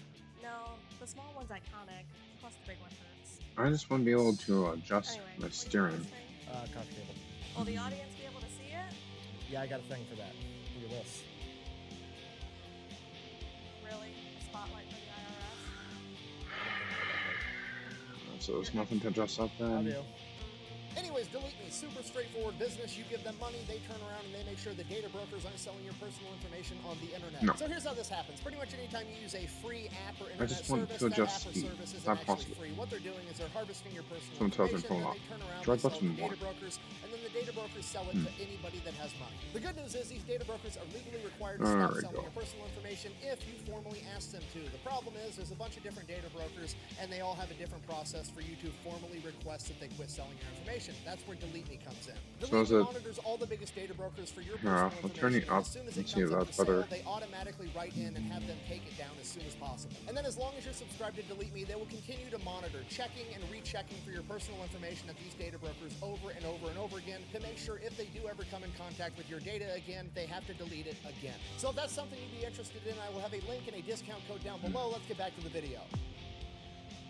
Okay, we will see if that All makes right, any we're difference back for the on truck. September 1944. Things are not going well for Let's Germany see. in World War II at this point. On the east, they have the a Soviet little Union bit. Red Army Okay. closing in, and on the west, they have the Allied forces closing in as well. At this point, I need to the go Allied raise the forces truck up, already so. stormed the beach in Normandy. They've retaken North Africa. They've retaken France and Belgium, and now Allied forces are right up on the German border at the Siegfried Line. It is Germany's last line of defense, their western wall, almost 400 miles of Dragon's Teeth, tank traps, mines, Off to the next stop we go to go find out what it is, and then to go buy a truck. Bunkers with artillery and machine guns. And it is the advice of almost every high-ranking German officer that Hitler should order his men to hunker down and defend throughout the winter. But Hitler has a different idea. Okay, I need to go Hitler back wants into my to other do the view. exact opposite. He wants to go home with the girl that he took to prom, so to speak. Hitler got here by being Here we go. overtly aggressive. He attacked Poland, and then he launched the Blitz to take over France. He attacked quickly and violently to a degree that nobody had ever seen before, taking everybody off guard. They literally called his tactics the Blitzkrieg, the Lightning War, and he wants to do that again. Rather than playing Ooh. defense and waiting for the enemy to Oh, that come didn't back, exactly he wants work to like I go to the wanted. enemy. He That's wants okay. to launch a major offensive, and the German military only has one left in him. This is an all-or-nothing strategy, and if he fails, the war is essentially over, but that's not going to deter him. You see, along the Western Front, you have the British and the Canadians in the north, and you have the Americans in the south, and it is Hitler's strategy to launch another Blitzkrieg-style attack right down the middle. I wish I could have splitting the dropped British the and watch. the Would have been nice. Canadians from the Americans, separating Yes, the Allied another one of forces. After those splitting the retail Allied places forces, I'm he gonna wants to presume. drive the Canadians and the British to Antwerp, essentially pushing them up against the sea, creating another Dunkirk-type Hire situation, drivers. I don't forcing want to the hire a British and driver right Canadians now. to surrender, and then he hopes to broker a peace deal with America because America won't want to be the Allied force left fighting them. Assuming that plan Why works, should he will I- no I longer just have buy a two Western used front trucks? to defend, and he will be able to divert his entire So the other guy military can go to do the missions Eastern for me front too. to combat the Red Army. This is a Hail Mary. This is an all or Actually, nothing no. strategy, and the Germans need everything to go right if they want any chance of success. They need the Let's weapons go to here for a comply, second. and they need So I the know I can element earn the of money. surprise. Because of this, the entire offensive is going to need to run on a very tight timetable. Once they invade and knock the Allied forces on their heels, they're going to need to keep them on their heels the entire time until they've won. If even a single German unit gets hung up or delayed, it could throw Yes, off I the know timetable, what allowing I'm the doing. Allied forces to regain a Could repay foothold you in and launch a a heartbeat, successful but that's okay. defense and maybe even I a did that counteroffensive. for a And reason. that would essentially bring an end to World World War II in the European theater with the Nazis losing. The crazy part about a strategy that's this By big and at this least one used time-sensitive truck is that it can and be hire a just driver one to go with small him. contingency of men So led the by cheapest, one officer that's willing to fight to I'll the just bitter end. buy They him could this set to about get a around. chain reaction that would bring about the end of the entire Third Reich. And what's even crazier is Hitler would probably never even find out that dude's name. Lyle Bauch was born on December 17, 1923 in Fenton, Missouri. He grew up during the Great Thank Depression you. with 5 siblings. His father was a carpenter, and as I'm sure you can imagine, there wasn't a whole lot of new construction going on during the Great Depression, so he grew up in what many of us would consider to be soul-crushing poverty. Luckily, ignorance is bliss, and young Lyle was just a kid. Whatever he experienced was normal to him. He had no idea that it was irregular for a family that large to live in a one-bedroom home with no electricity and no plumbing. He didn't know that it wasn't normal that nobody was full after dinner and that all the siblings would go out to eat dandelions and wild berries for dessert. But as he got older, he started to fully understand his family's situation, and by the time he was 14, he wanted to help. So he went and he enlisted in the Missouri National Guard, where he would be able to make $1 a day every time he had drill. In the Army, Lyle's basically a prodigy. He's incredibly intelligent, he's great at everything he does, and he grew up some poor depression kid eating dandelions in his backyard, right? There's nothing the Army can do to him that his childhood hasn't already done, and he Here's made everyone his into childhood as a but I'll good have another time. truck. So all of this Okay, is anyways, just back fun to him, no finding matter myself how a much truck. it would suck to anybody Let's else. go back to By the drive. time he's 16 years old, he's the supply sergeant for his I entire hate it unit, when the and game in does that. December It's of like I'm not even in the 1940, as mini World War game. II is starting to heat up, America has not entered the war yet, but it's looking like Why we're am I gonna. They're always starting zoomed to draft in? people. His entire reserve unit gets activated to go do a bunch of training. So Bauch and his unit are down in Texas Okay, and so Louisiana. They're where's the training truck? for a full year. They go from December 1940 till I December think of the thing I was looking for 1941. is back Early here, isn't it? December rolls around. They're getting ready. They're packing their shit. They're going to go back home. They've been gone for an entire year. Japanese Let's attack keep Pearl it Harbor. boats. They're not going home. They get told, congratulations, your active duty has been extended indefinitely. There's Kenworth and then there's Don't worry though, it gets Kenworth. better. You see, Some the Peterbilt? Army in its infinite No? wisdom Okay, is like, whatever. okay, we've got this group of National Guard guys. They've been training for a full year. They're ready to go. They've been training in Texas and Louisiana. They're Can I- used to the heat. is there any way They're I can, like, acclimated just for the teleport? desert and the jungle with extreme humidity. Okay, where should we put them? And the Army's like, Oh, I think the I know what's Aleutian going on Islands, here. Okay, one aka sec. fucking Alaska, which is just brilliant. Okay, so Fucking- Bauch's unit is going to get sent up to the Aleutian Islands because they're Gotta go here. concerned that the Japanese are now going to attack the West company Coast. But services. one of the first places they would Truck attack dealers. would be the Aleutian Islands, so they're basically going How to do be there, Peterbilt? ready to fight the Japanese if they can. Yeah. So at this point, Bauch is like, I would rather do literally anything else. So he goes and he Mm-hmm. volunteers for OCS school, and he volunteers for this new sketchy job called being a paratrooper. And OCS Yes, school yes, gets I back do. to him first, which is the officer training course. Don't know how much He that's gets supposed to shipped off cost me, school to become but an here we officer. are. So Bauch ships off for Fort Benning. He's going to end up being an infantry officer. He goes through the course, graduates top of his class. He does so well, they end up retaining him and not shipping him off to war because they're going to use him as an instructor to train a bunch of more recruits that are coming through. So he actually ends up doing that for a year at Fort Benning, training small group defensive tactics for the infantry. So a year goes by. Bauch is 19 years old. He gets orders to go down to Camp Maxey, Texas. He's going to be joining the 99th Infantry Division before they get ready to ship off to combat. He's not really sure where they're shipping off to yet. Nobody knows if they're going to the Pacific Theater or the European Theater, but just judging So on the the- fact that unless they're I do with the in mouse, I have Texas, no way where of it's switching between warm, trucks. and the European Okay. Theater is about to go into winter, it would make sense that he was going to the Pacific Theater, so he's starting to I mentally don't really get want you. himself ready You're for like my that. first So he gets starter. down to Camp Maxey, and at this point in the war, it's like 1943, so most of the younger officers, Bauch's only 19 years old, he's a first lieutenant, and most of the junior officers that are young are all what's called a 90-day wonder, which basically means they pluck some kid out of college, send him to officer training school for 90 days, and turn him around and But send we're him into sleeper. combat to lead men into battle. So being called a 90-day wonder is like a derogatory term. It's definitely not a compliment. It's basically everybody in your chain of command being like, hey, I So I can't respect even the buy rank this you have truck on your then? chest, but also I have zero faith in your ability to do absolutely anything. Okay, so day that's cab, kind I of guess what I'll have to be everybody then. just assumes Bauch is. He's so young, they look at him, 19-year-old Can I kid, first change lieutenant on his anything chest, to like, it? 90-day wonder. In reality, Bauch has 5 solid Oh, years of okay. experience So I'm gonna be already at stuck on 19 just do years these. old. He is one of, if not the most experienced junior officer in the United States Army at this point. His chain of command realizes this, and Where's they that give him a change? more important task. Oh. He ends up getting tasked with standing up and creating the INR platoon, Does it make her the infantry 150 and gold then, I reconnaissance guess? platoon for the 394th Infantry Regiment of the 99th Infantry Division. Now, an INR platoon at this point is what we today would call a scout sniper platoon in the infantry. Basically, they take some of the Oh, I better see, or the okay. best infantry infantry guys available from the entire regiment, stick them inside of this platoon, and they learn different tactics because they have a completely different job from the rest of the infantry. Their job's going to be going out behind enemy lines, surveilling the enemy, gathering intelligence, potentially capturing other enemy scouts, things of that nature. Bauk is basically told, hey, here's access to all the personnel files for the entire 99th Infantry Division. Pick your top 18 guys. You got to have 2 squads and 9.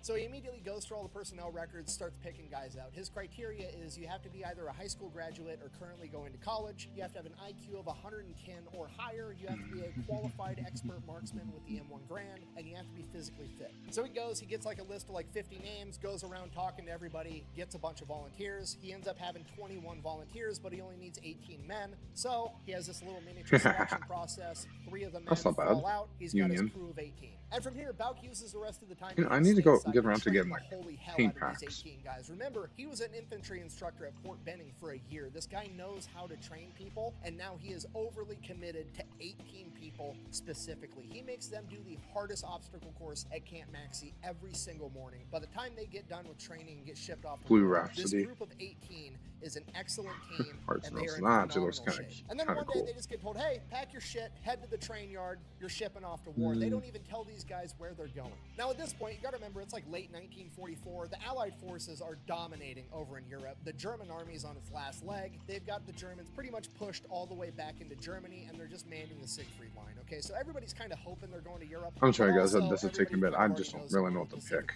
They've had these guys out training in the desert the entire time.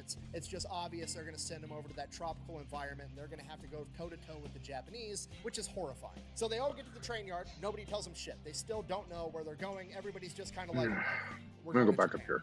Now I got to find it. Right? Which one was it? Was it this one? Nobody tells them where they're going, and they're like, well, fuck it. I think the one I looked at was up here, which is Blue Rhapsody. We're going to the west, we're going to the Pacific Theater. If we're going to the east, we're going over to Europe. And sure enough, the train starts heading to the east coast. These boys are headed over to the European theater in winter, despite the fact that they're acclimated to living in a desert, which, I mean, it makes sense if you don't think about it.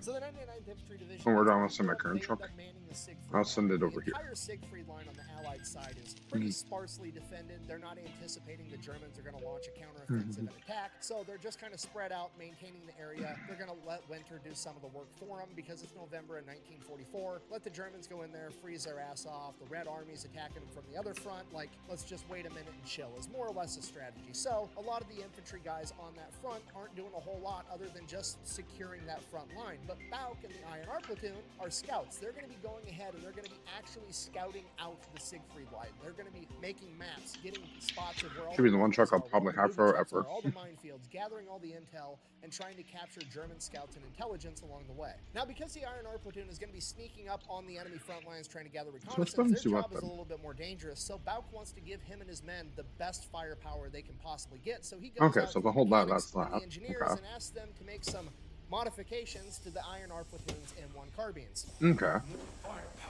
If you don't know, the M1 carbine is semi-automatic and it has a 15-round magazine, so they go and they end up welding two magazines together to make a bunch of 30-round magazines, and then they modify the sears inside of the carbines to make them fully automatic. So now the INR platoon is going to be running around the woods in Germany with what amounts to a bunch of submachine guns. By December 1944, they're going out, they're doing missions, and one of the first missions, they wanted to take Private Leopold with them. Now, Private Leopold in the INR platoon is unique because he was actually from Germany. His family fled when the Nazis came to power because they were Jewish. So Private Leopold is extremely valuable because not only does he speak German, but he speaks German in a German accent. It's his native tongue. So he's going to be able to overhear Germans if they get close enough to spy on them, or if they capture one, he's going to be able to interrogate them. It's a very valuable asset to have. The problem is he's Jewish and he's from Germany. If he gets captured by the Nazis, it's pretty much a death sentence right out of the gate. And he's already being a scout, like the most forward infantry unit available, so his chances of being caught are higher than virtually anybody else's. So he's not super keen on going out on missions unless he's feeling like he's at 100%. And on this particular day, he's sick and he's got a really bad cough. So Leopold goes to the chain of command and he's like, hey, I've got this really bad cough. I'm a scout. We're trying to like sneak up on the enemy. Maybe me coughing the entire time isn't going to work out that great. Also, I'd rather not get caught because I'm Jewish.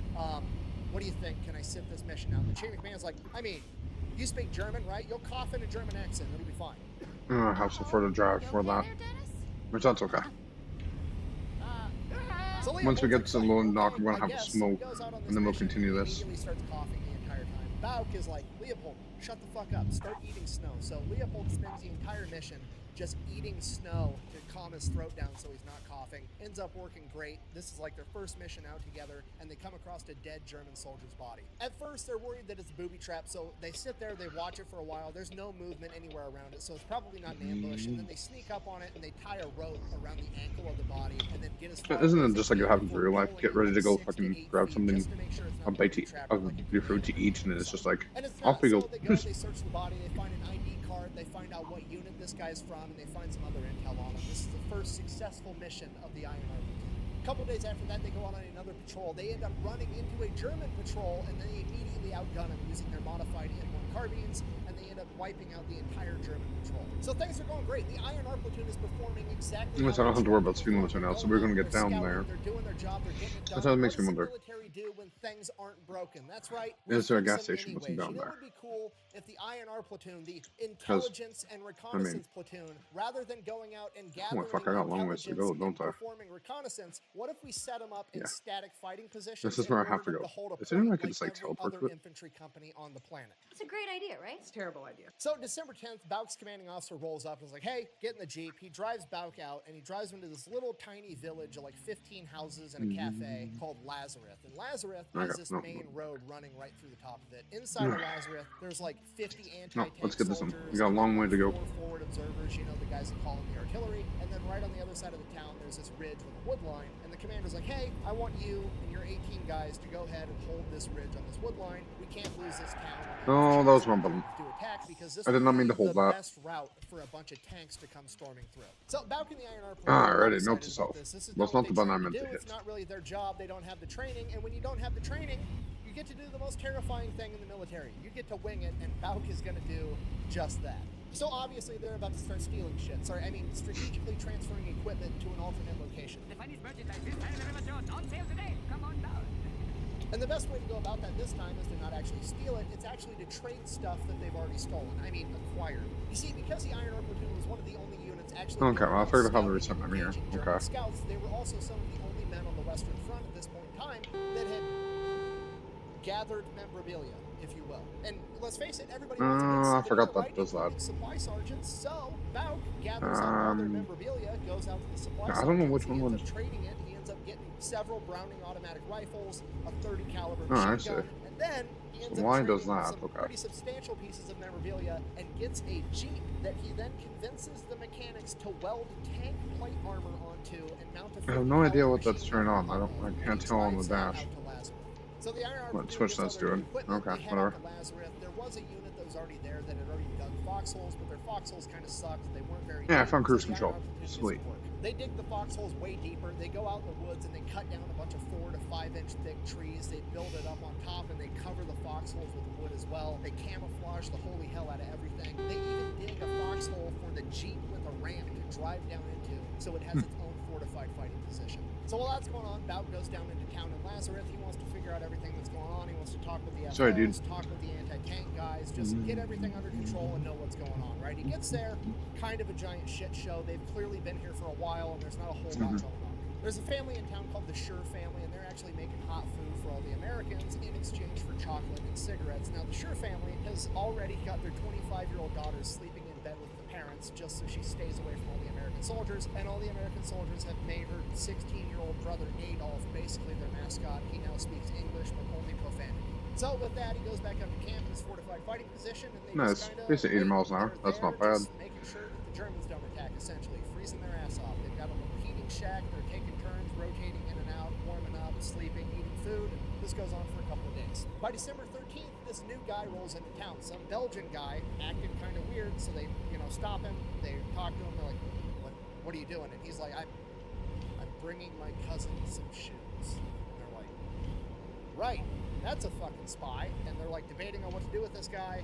They can't really do shit with him, so they just end up letting him go. And from there, shit just gets weird. There's this like one corner of the area that they're overlooking with their fields of fire that they end up calling the creepy corner because every single night something weird is going on over there, right? There's noises and nobody can see shit and they don't know what's going on over there. And eventually one night they're manning the positions and they hear snow, like freshly frozen snow. You know how when you step on it, you kind of got this big crunch sound as it breaks through. They hear that getting closer and closer and closer, and eventually they just open fire on them because it has to be someone or something coming right at them. And after they open fire, it's just quiet. And that was it for the rest of the night. They could hear some grumbling off in the distance, but nothing else ever came. The next morning, they go out and they investigate, and it was a dog that they had ended up shooting, but it was clearly a military trained Yeah, I dog, mean, more but it experience was for by itself. free roam mileage. Look at us. Look at us. Huh? Who would have thought?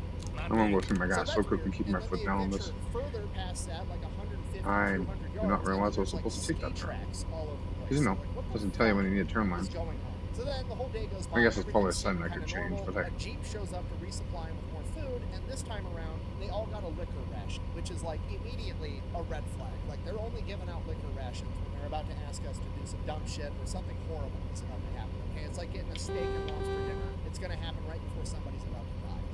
They're not telling us something, and we need to figure out what it is. But then somebody's like, hold on, maybe it's not that bad. Lieutenant Bauk actually turns 21 in 2 days on the 17th, so maybe it's so we can all have a party and get LT drunk. Then more creepy noises all night long. That morning, a deer walks into camp. Naturally, they shoot it with a machine gun. They end up eating it. Then normal day, it seems like. Okay. I wish I had my other truck so I could do like 100 plus. Then I could go do the job. Are different. Off in the distance, it almost sounds like there's engines running. So Lieutenant Bauk knows something's up. So he has all the guys up. They're all alert. They're all there. And then on the day of the 16th at 5:30 a.m., they start getting hit with a ton of artillery fire right on top of them. At this point, the whole platoon and Lieutenant Bauk are all shitting their pants. I mean, they've had a couple of firefights off in the woods with like 2 or 3 Germans, but this time it's completely different. It feels like they're in the shit. It feels like they're at And they can pass you too. fire. The rounds that are getting shot towards them are set to airburst, so they're blowing up in the tree line before they hit the ground, and it's just sending shards of tree splinters everywhere. So the entire Iron Arm platoon is just hiding inside their foxholes, and at this point, everybody's pretty I need this happy line that this time. Lieutenant Bauk made everybody cut down trees and put roofs over their foxholes, because now it's going to take a direct hit to take anybody out. The artillery barrage just keeps coming and coming and more, and it gets to the point that like the adrenaline wears off and it just gets tiresome. Like the men are in their foxholes hiding and they're like, okay, you guys Come on, dude, I want want to get to my next spot. We get it. Quit launching artillery and just come get us. Yeah, I forgot that. But the That's artillery what that just was keeps doing. coming. There. Like, it feels like it takes an entire day No, for this artillery that's what I to wanted. finally stop. Once the artillery fire finally stops, Lieutenant Bauk gets out of his foxhole to assess the situation. He looks down on Lanzarote and realizes all this artillery fire has only been hitting their wood line right on top of them, and the one corner of Lanzarote where those 4 Once I get into the truck, I run in place. Belgian shit Everything guys back on. I just wanted to definitely get to spotted things the quickly. And right as Bauk is putting that together, the 55 anti-tank guys are loading up in their Jeeps, and they are peeling off, just straight up leaving. Bauk is obviously kind of pissed off that he didn't give them a heads up. I mean, they ran a phone line out to him, so they had a direct line of communication, but the artillery barrage must have taken it out. In fact, the artillery barrage has taken out all their phone lines, so now all they have is radio. So Bauk radios over to this anti-tank unit, and they're like, yeah, we got orders to go over to this next town. That's where we're Oh, at. that's not what I At this wanted. point, Bauk is like, okay, well, I can't do anything without you guys. Like, I have a 50 caliber machine gun and some small arms. If they roll up with a tank, we're done. We can't do anything. So Bauk gets on the radio with HQ and tells them the same thing. Hey, the 55 anti-tank guys left. We have nothing that can combat a tank. You want us to retreat back to a different position too? What do you want us to do? And Bauk is ordered to hold his position at all costs. Right around this time, the 4 forward observers that were down in town come up the hill. They're going to be joining forces with the INR platoon because their position got absolutely pounded by artillery. So it is now Lieutenant Bauk, the INR platoon, and 4 forward observers for a total of 22 men defending Lanzarote. I just want to get there so I can do more Get things. settled into their new fighting positions, and as soon as that happens, hundreds of German soldiers descend upon Lanzarote. I mean, a shit. I love how Luckily, I went to very look over my quickly, shoulder these for guys are not turning, and I attacked. did that in They're real kind of life instead of in the game to look at my disposing of mirrors. They're not expecting any resistance. Oops. They think that the Americans have either been taken out by that artillery barrage or that they all retreated after the fact. But as they start getting closer and closer to the ridge where the INR platoon is, Bauk finally makes out these aren't just German soldiers, these are German paratroopers carrying the new FG-42 assault rifle. Great, so not only are they outnumbered like 50 to 1, but these are also an elite infantry unit that have fancy new weapons. Perfect. In reality, and luckily for Bauk, a lot of these paratroopers were new recruits that weren't quite trained up to the paratrooper standard that the Germans had previously had earlier in the war, but Bauk doesn't know that, and he's still kind of shitting his pants about it. And honestly, it really doesn't matter. I forgot what that much, those, because even with that being said, wait. it's still 500 to 22. So seeing how vastly outnumbered they Huh, are, so Lieutenant hope Bauk I is could. okay, It's not like it's I'm my carrying turn a to call trailer. artillery fire. He hops on the radio. He calls for fire right on top of this massive formation. That's probably why they Germans, didn't radio make back me and tell him, sorry, you're 20 outside miles the ago, priority and then I zone. can have We're smoke, and then taking off. attack from all onto our over the job. place, and That's you're whatever. just not a big I priority do need to right find now, so gas. you're just gonna have to live without I'll it. have to Now, find Balk doesn't gas. say it over the radio, obviously, but at this point, he's just kind of like, so let me get this straight. I need to hold this ground at all costs because it's of vital importance, but it's also not vitally important enough for you to throw some artillery fire my way to help me out in my 22 to 500 battle. Okay, great, perfect. You know what? I still have the element of surprise, so I've got that going for me at the very least. And as soon as he has that thought, he sets the radio down, and one of his INR platoon guys goes, sir, you might want to look at this. He turns, looks down at Lanzaroth, and there's a German officer talking to a young blonde girl, and the young blonde girl is pointing directly at them, at which point Balk is like, fuck. And then immediately all the Germans scatter and take cover. So now he has nothing, and it's just straight up 22 to Okay, 5. I want to get around them. I got 20 miles to go, so let's just get around them.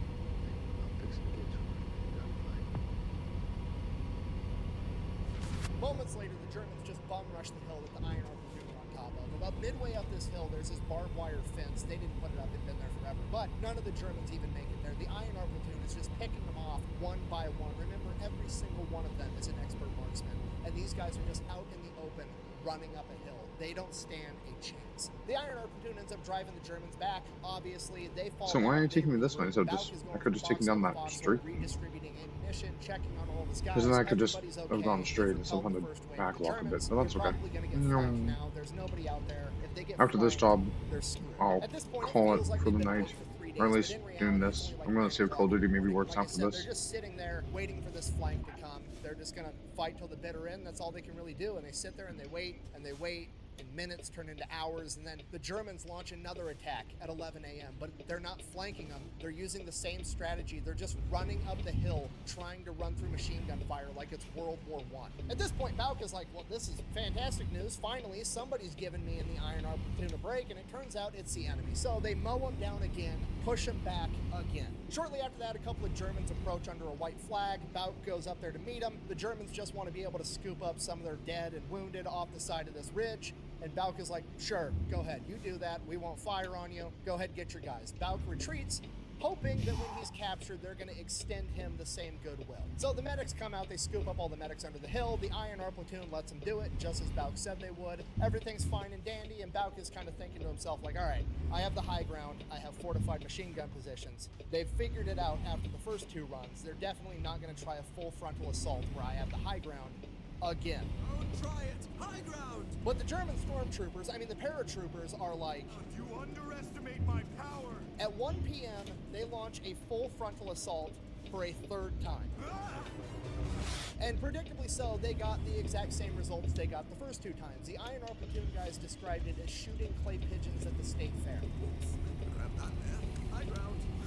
Wait, are you f***ing robbing me? Then the same thing happens. The Germans fall back, they regroup. 3 p.m., they launch another full frontal attack. They get repelled again, except during this attack, they sent out so many men that the 50 caliber machine gun actually got burnt up because they were having to run it so hard to mow down so many Germans. In addition to that, they're also out of ammunition for the BARs, and Balk's radio got shot in the middle of this firefight, so now they have no communication whatsoever. So now, Balk's making all the decisions. They've held this position longer than anybody could have ever expected them to. It's time to get the fuck out of here. So he goes, they sabotage all the jeeps, and as soon as it gets pick up dark the out, trailer. they're gonna slip Where is away the into trailer? the forest at night and make their way back to No, that's why I need to look. Now that sounds a little bit crazy. You're like, kidding why me, wouldn't you right? wanna drive? But in My trailer's reality, over here. there's How the fuck am I probably supposed to get Germans her all out? over the road, and this is the INR platoon. That's their whole MO, is sneaking around in the woods and going unnoticed. This is their best shot at getting out of this. So they sabotage some jeeps, they get ready to step off, and right at dusk as they're about to leave, the Germans attack them from their front. They get into a firefight, but the INR platoon runs completely out of ammunition, and they get overrun by the Germans. And eventually, the Germans just roll up to the foxholes, and they yell down, you can come out or we're going to send a grenade in. So foxhole by foxhole, the entire INR platoon surrenders. And as they come out, they're all shot up, blown up. They're all hit with shrapnel, gunshot wounds. Balk took a bullet to the leg. Nobody's doing that great. But with the exception of one forward observer by the name of Billy Queen, they're all still alive, which is pretty incredible for a 22 to 500 firefight. So the Germans get the entire INR platoon and the 3 remaining FOs all lined up, and it becomes very apparent that the Germans are going to kill them. They're standing there with a machine gun, and right as this guy's about to let fire I'm his trying to do machine gun, the may German not officer be comes running up the hill. working nicely. Next thing they know, the entire INR platoon is getting escorted down this hill into Lanzarote. Next thing they know, they're all getting funneled into the cafe in Lanzarote. The Germans are digging through their pockets, they're confiscating anything that's good. The Germans confiscate all the cigarettes, and as they take all the cigarettes, they walk around and give the Americans one last cigarette. Like, okay, maybe they are still going to kill us. I have no idea what's going on. Either way, now they're all just sitting in the cafe, having their last cigarette, blown up, bleeding, bullet holes in it, and it's just dead quiet. Bauk said the loudest thing in that room was the second hand on the cuckoo clock in the corner, and it was ungodly loud. It was so quiet that in between the noises of the second hand on that cuckoo clock, Bauk could actually hear the Germans, the superior master race, across town in their aid stations, screaming from their injuries. Meanwhile, him and all of his men are just sitting in the cafe, dead quiet, stone-faced, having a cigarette. It's like the biggest cool guy moment ever. So the Iron Arc platoon finishes their last cigarette, and then they just sit there, and they sit there, and they sit there, and they sit there, and then eventually Bauk is just trying to think to himself over that annoying-ass cuckoo clock in the corner, and he just starts to get really down. He's not happy about things moving, right? He spent 6 years of his life training for this, and he goes into combat, and the first time he really goes into combat, he gets the best guys that the 99th Infantry had to offer. They let him pick the best of the best, and he took them into battle, and in one day, he got all of them captured and most likely killed, and it's all okay. We're sitting here now. I can go have a smoke. And he just continues to sit there and sit I there really need to for get around hours, to making some more just coffee. loathing himself Some in 13 the silence Gs. and the noise of that fucking cuckoo clock in the corner that just keeps ticking and ticking and ticking, and he's just sitting there and he's sitting there, and then the fucking bird comes out again and honks, and it's 10 p.m. and suddenly he has this memory of when he was 14 years old, and his Aunt Mildred, who used to read palms, she read his palm when he was 14, and she told him that if he lived to be 21, Oh god, I forgot to turn off my my mic, didn't I? At this point, he can't believe that this Did is I? the dumb shit that he's thinking Did I? about, but Oh, that's no, I what didn't. he's Okay. thinking about. So he sits there and he waits, and more time passes, and more time passes, and sure enough, midnight hits, and suddenly he Okay. just feels this Alright, so freaking out my own head there, thinking I forgot to turn it on. Okay, I'll try to say it. Going for my smoke. Storming the cafe, yelling at all the other Germans. This guy's not like all the other German military guys around here. He's not standard German military. This guy's SS. He's dressed from head to toe in leather. He's got the German dead skull on his hat. He's got the Knight's Iron Cross around his neck. The Sekper, award for valor in the German military. This dude is super important, and he is super fucking pissed off right now. Now, Bauk doesn't know it at the time, but this SS officer is yelling at all these other German officers like, why are you guys stopped? Why aren't you continuing to advance? We're on a very strict timetable. What the fuck is going on? So these German officers explain to this SS guy like, hey, there's a massive American army in this wood line. They've got tanks, they've got machine guns. We're not going to go fight them at night. They've been fucking us up all day long. We finally captured their forward scout element. So they wait until there's enough light to actually go outside. Like 4 a.m., the Germans send out a bunch of scouts into the wood line. They don't find anything because there's nothing there to find, and they have to come to the realization No, that's right. 22 Take a dudes pack. with small arms have been fucking them up for the past That's a little heavy. and they're all incredibly embarrassed. So the Germans take off hightailing it I mean, down this this road, one's up a lot half more in my tracks, mouth than tanks, and then Lyle Bauk and the rest of the INR platoon are all getting sent to POW camps. Unfortunately, because Bauk is an officer, he's going to get separated from the rest of the guys and they're in separate POW camps. From here, you guys know the drill. POW camp is absolutely horrible, the worst possible thing to have to live through. He's starved to death, there's diseases, living in close proximity with other sick people, and as the war progresses, okay, I haven't many matches, that's all I did. That's okay. Captured, stuck back into a POW camp. As the war continues to progress, for some reason they keep moving him from POW camp to POW camp, and he doesn't know it at the time, but what's actually Okay, guys, I'm just gonna turn my mic off for a little bit. All the German POW camps on the eastern half of Europe are starting to move all their POWs and themselves to the western side, because if these Germans are going to have to surrender to an allied force, they absolutely want to surrender to the Americans, the British, and the Canadians, because if they surrender to them, it's a court date, and if they surrender to the Red Army, it's going to be an execution. His final POW camp is in Moosburg, and while he's there, a bunch of SS teenagers, like radicalized 16, 17, 18-year-olds with submachine guns that have German officer rank, roll into this POW camp, and they want to execute all the POWs, including Bauk. At which point, the normal German army, the Wehrmacht, are like, no, you're not executing all the prisoners. Those are our bargaining chips to turn over to the Allies so we don't get killed. So absolutely not. There's this huge fight between the SS and the Wehrmacht, which became more and more common as the war progressed. And ultimately, the Wehrmacht won that argument, and they ended up keeping everybody alive. So Bauk got pretty lucky on that one. From there, Lyle Bauk remains at that POW camp till the end of World War II. When he is finally released, he weighs 114 pounds and has contracted hepatitis. He is essentially on his deathbed, and he spends months in the hospital. Thankfully, Lyle Bauk does end up recovering. He makes it back home, and from there, he's like, what, 22 at this point? So he's trying to figure out what he wants to do with the rest of his life, and he's like, I mean, I've already dedicated so much of my time to being in the military, maybe I should just go back and be full-time Army, and he's considering doing that, and then the paperwork comes through, and the Army fucked him over on his back pay and his leave that he had accrued while he was a POW, and he, challenged him on it, and he's like, hey, you did my back pay wrong. You paid me out as a supply NCO when I was actually a officer in the infantry in combat the entire time and serving as a POW. I'd like to be paid as an officer, not as an What NCO. makes you happy? I can go get myself a car, smoke some joints, and So he's like drink furious, like the Army has done nothing but treat this guy poorly, right? Like Trying couldn't to get keep it till artillery fire when he my needed birthday's it, gonna be the can't next get back problem. pay, and he's just like, screw this, I'm done with the Army. I don't want anything to do with it anymore. Understandably so. Okay. From there, he kind of hangs around town, meets his high school sweetheart Lucy, ends up marrying her, trying to decide what he wants to do for a career. One of the things that helped him recover from all his injuries from the war was actually a chiropractor, so that inspires him to go off and become a chiropractor himself. And from there, he just kind of gets to live happily ever after, just like his Aunt Mildred predicted when she read his palm. For 20 years, he never talked about what he did during World War II.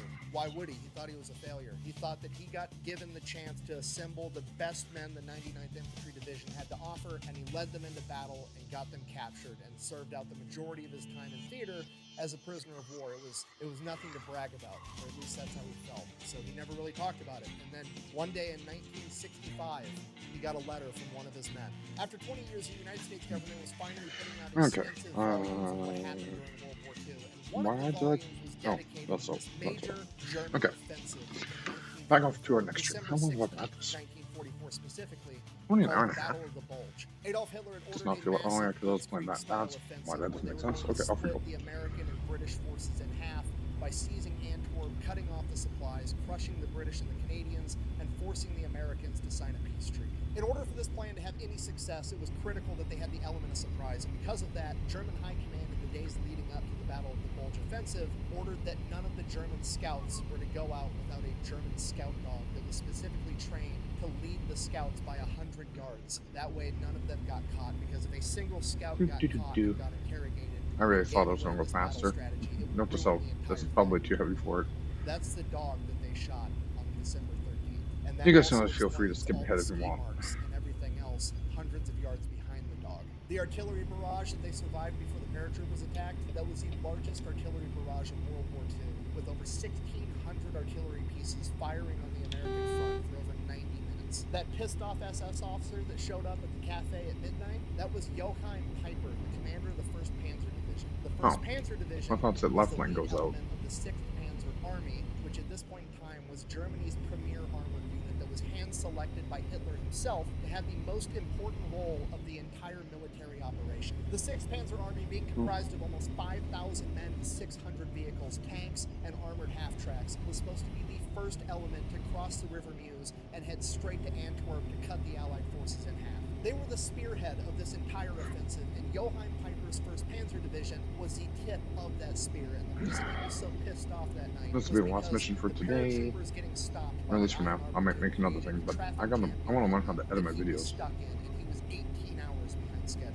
This German attack was so hasty they weren't going to be able to rely on their own supply lines. They had to rely on capturing Allied supplies to be able to continue this attack, including fuel. And since they were 18 hours behind schedule, the Allies were able to adopt new defensive positions, not leave any supplies behind, and the entire 1st Panzer Division would run out of fuel. The weather would break, Allied Come on, you planes would guys. take the sky, they would attack, and the entire 1st Panzer Division would Okay, never well, cross the River Meuse. The Iron Arm Platoon and hoping you guys are 4 going to pass, observers but quite literally it is what it is. blunted the spear of the entire German offensive. 22 Oh. men stood in the pocket and stuffed Didn't even know there was a the zoom in largest button. blitz Okay, cool. the world has ever seen at the line of scrimmage. These 22 men may be responsible for changing the entire outcome of World War II, and at this point in time, nobody really knew anything about it. Some of the military historians knew that something happened over there, but nobody knew what happened, and it's because Book and all of his men got captured after the war. There were no after-action reports. They never got around to filling out all those papers. They just got sent to the hospital, my ear is got so patched itchy. up, and got sent home. Nobody knew what actually happened. So Book, 20 years after the fact, writes into his old commanding officer, and then a couple of months later, he never hears anything back, but a silver star just shows up in the mail, only for him. And it's not really what he's looking for, because he figures the rest of his men probably feel the same way he did. They trained just as hard as he did. They went out, they got the same fight, and they ended up getting caught too. They probably feel just like he does, and he wants to make sure that he gets them the recognition. He wants to be the good leader to his men that he never had. For years, he writes letters and petitions and does interviews. I'm probably going way too fast to the mountains. I'm glad that certain things don't happen like they would in real life. Nothing really happens. And years turned into decades. Which also, if I was doing this in real life, I wouldn't be as reckless as I am right now. And in 1981, his men get the recognition they deserve. The Iron Armor platoon would retroactively be awarded 4 Distinguished Service Crosses, 5 Silver Stars, and 10 Bronze Stars with V device, and the entire platoon will be awarded the Presidential Unit Citation. If you don't know, a Presidential Unit Citation It'll take me forever to go up this hill now. Thanks, dude. And it's usually given out to companies or battalions for major battles or something huge. It's very strange for an element as small as a platoon to be given this award. In fact, they were the only platoon of World War II to be given the Presidential Unit Citation. And with that, they became the most decorated platoon of World War II. Thank you for watching. The best way to support the channel is go buy some merch over at fatelectrician.com. Quack bang. Come on, dude. It's pretty wild those guys changed the entire course of world history and didn't even know until 20 years after the fact. I don't know. Maybe there's a message or something.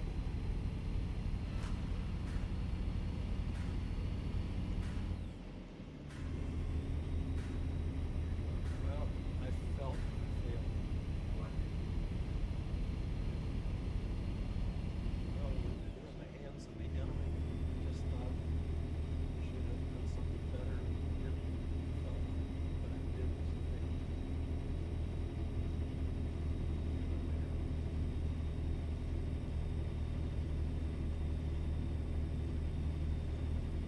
I don't know if I'm like full throttle right now.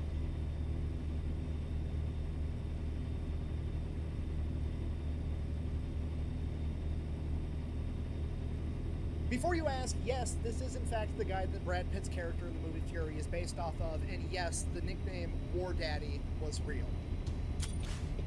Today we're talking about the most gangster tank commander in American history, Lafayette Greenpool, his incredible crew, and their infamous M4A176W Sherman tank, known by its moniker painted across the side, In the Mood. This video is brought to you by War Thunder, the best and most realistic vehicle combat video game that has ever been made. This game has over 2,500 tanks, planes, helicopters, boats, and ships. Seriously, pretty much every vehicle that's been used in armed conflict from the 1920s until modern times is in this game. My favorite part about this game is the history, Easter eggs, and how realistic it is. For example, since we're talking about Lafayette Greenpool, we can actually go in, pick his exact tank, the M4A176, and then we can customize it to put In the Mood on the side of it, just like he had on his tank. And then you can hop over to X-ray mode and see how much work they actually put into this game, making X-ray versions of every single vehicle, showing the crew and the different components. See, I don't know if I'm going uphill or downhill right now. I'm assuming I'm going down. So when you shoot at an enemy Seem to go tank, up. you're not just shooting at the tank until it blows up. You can shoot the enemy tank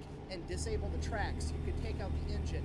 You can kill a single member of the crew, or you can take out the entire crew. And the best part about all of this, Oh it's shit! free on I forgot to PC, turn those back on. PlayStation, and Xbox. So if you decide you want to give it a try, Let's see, I'll busy have just a link driving. in the description Oops. down below. And when you use my link, you're gonna get a bunch Let's of go free back stuff here. unlocked right off the bat. Vehicles, I just looked down skins, and didn't in-game realize. currency, everything you Ah, need to put get smart started. shifting back So on go for check this. it out. Let's get back to the video. Once upon a time, July 23rd, 1919, 2 twins would be born: John Thomas Poole and his younger brother by 5 minutes, Lafayette Greenpool. They both spent their entire childhood growing up in Texas. The Great Depression happened when they were 10 years old. Where Despite was that, I they were both now? star athletes in middle school and high Wait, no, school. I think- And then oh, when they it's back up graduated here, from isn't high it? school in 1937, John Yeah. and Lafayette, the two brothers, wanted to join the Navy together. Like everything else they've done in their life at this There we go. point, they go down to the local recruiting office together, and they both sign up for the U.S. Navy. how's my and record? they go to get How's their my- physicals. John passes with flying colors, but Leia, How's my on the other driver hand, doing? is rejected because his eyesight isn't good enough because he has one bad eye from an injury from when he was younger. Which is turning into a weird pattern at this point because there's a shocking amount of badasses that are originally rejected from the U.S. military for apparently having bad eyesight. I mean, off the top of my head, we've got Lawson Red Ramage, the first submarine commander to earn the Medal of Honor. Which, I don't know why your vision needs to be super good inside of a submarine, but whatever. Then we've got Willis Ching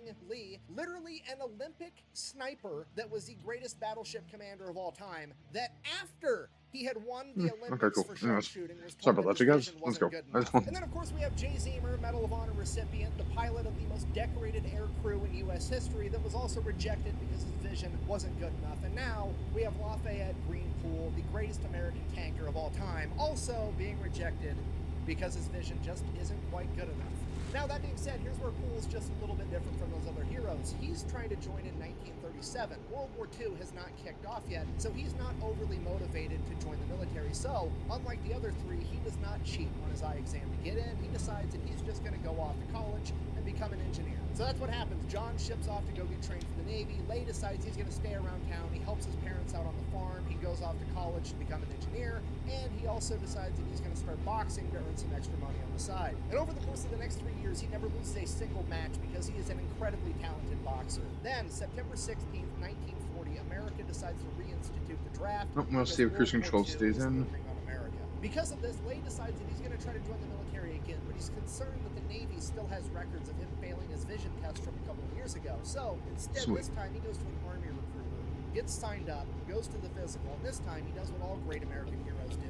He cheats on that eye exam and he passes. Seriously, the impact that a bunch of dudes cheating on the eye exam to get into the military has had on the world that we live in today is profound. So Poole ships off to training. He excels at everything he does. I'm getting this feeling like I'm not seriously catching up to people. Going out and taking boxing prize fights. I don't know if you guys are going to be turning or not. So he finishes training, gets assigned to the 32nd Armored Regiment, where he rapidly becomes a sergeant and a tank commander, again continuing to box every second he can. As World War II ramps up, the 32nd Armored Regiment's training gets more and more intense as they get put in different climates in different places all over the country. They train in Louisiana, they train in Pennsylvania, and now they're out in the Mojave Desert in California. And at this point, Poole's developed quite a name for himself. Everybody knows who he is. He's a 6'3" boxer that's I think I can make it all the way. Defeated, and he is one of the best, if not the best tank commander that they have. And because of this, he gets a little bit of sway with how things go. So he actually goes out and starts picking his own tank crew, and he picks the best of the best. In the driver's seat, he's got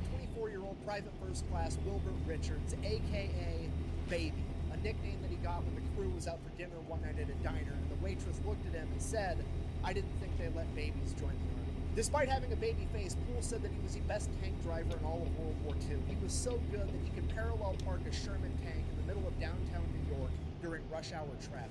In the gunner's seat, we have Willis Ollier, a.k.a. Groundhog, a nickname that he got in the Mojave Desert because he constantly wore his goggles and had dirt rings from the goggles around his eyes at all times. He is the oldest man in the crew at 28 years old. He was a factory worker in an ammunition plant. He was exempt from the draft, but he wanted to go to war anyways, so much so that he had to go to the government to get permission to quit his job so that he could be in that tank. At loader, we've got 21-year-old Delbert Boggs, a.k.a. Jailbird, a nickname that he got because he was allegedly there because the judge gave him the option of go to war or go to jail. Standing at only 5'6", 120 pounds, Jailbird had probably the most physically demanding job in the entire tank crew. Despite his stature, he was able to load that gun faster than Poole could say fire. And then an assistant driver and bow gunner, we have Arthur Reed, who has not quite earned a nickname yet.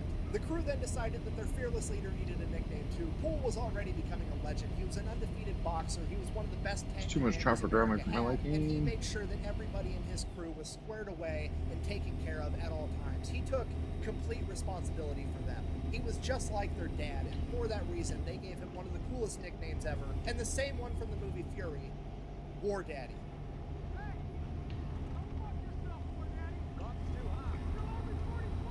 Unlike the movie, however, Poole did not decide to name his tank Fury. He gave it a nickname that is 1,000 times cooler, and Hollywood decided to change for no good reason because they named their tank In the Mood. When asked what that meant later, Lafayette simply said, "That's just how I felt at the time. I was in the mood."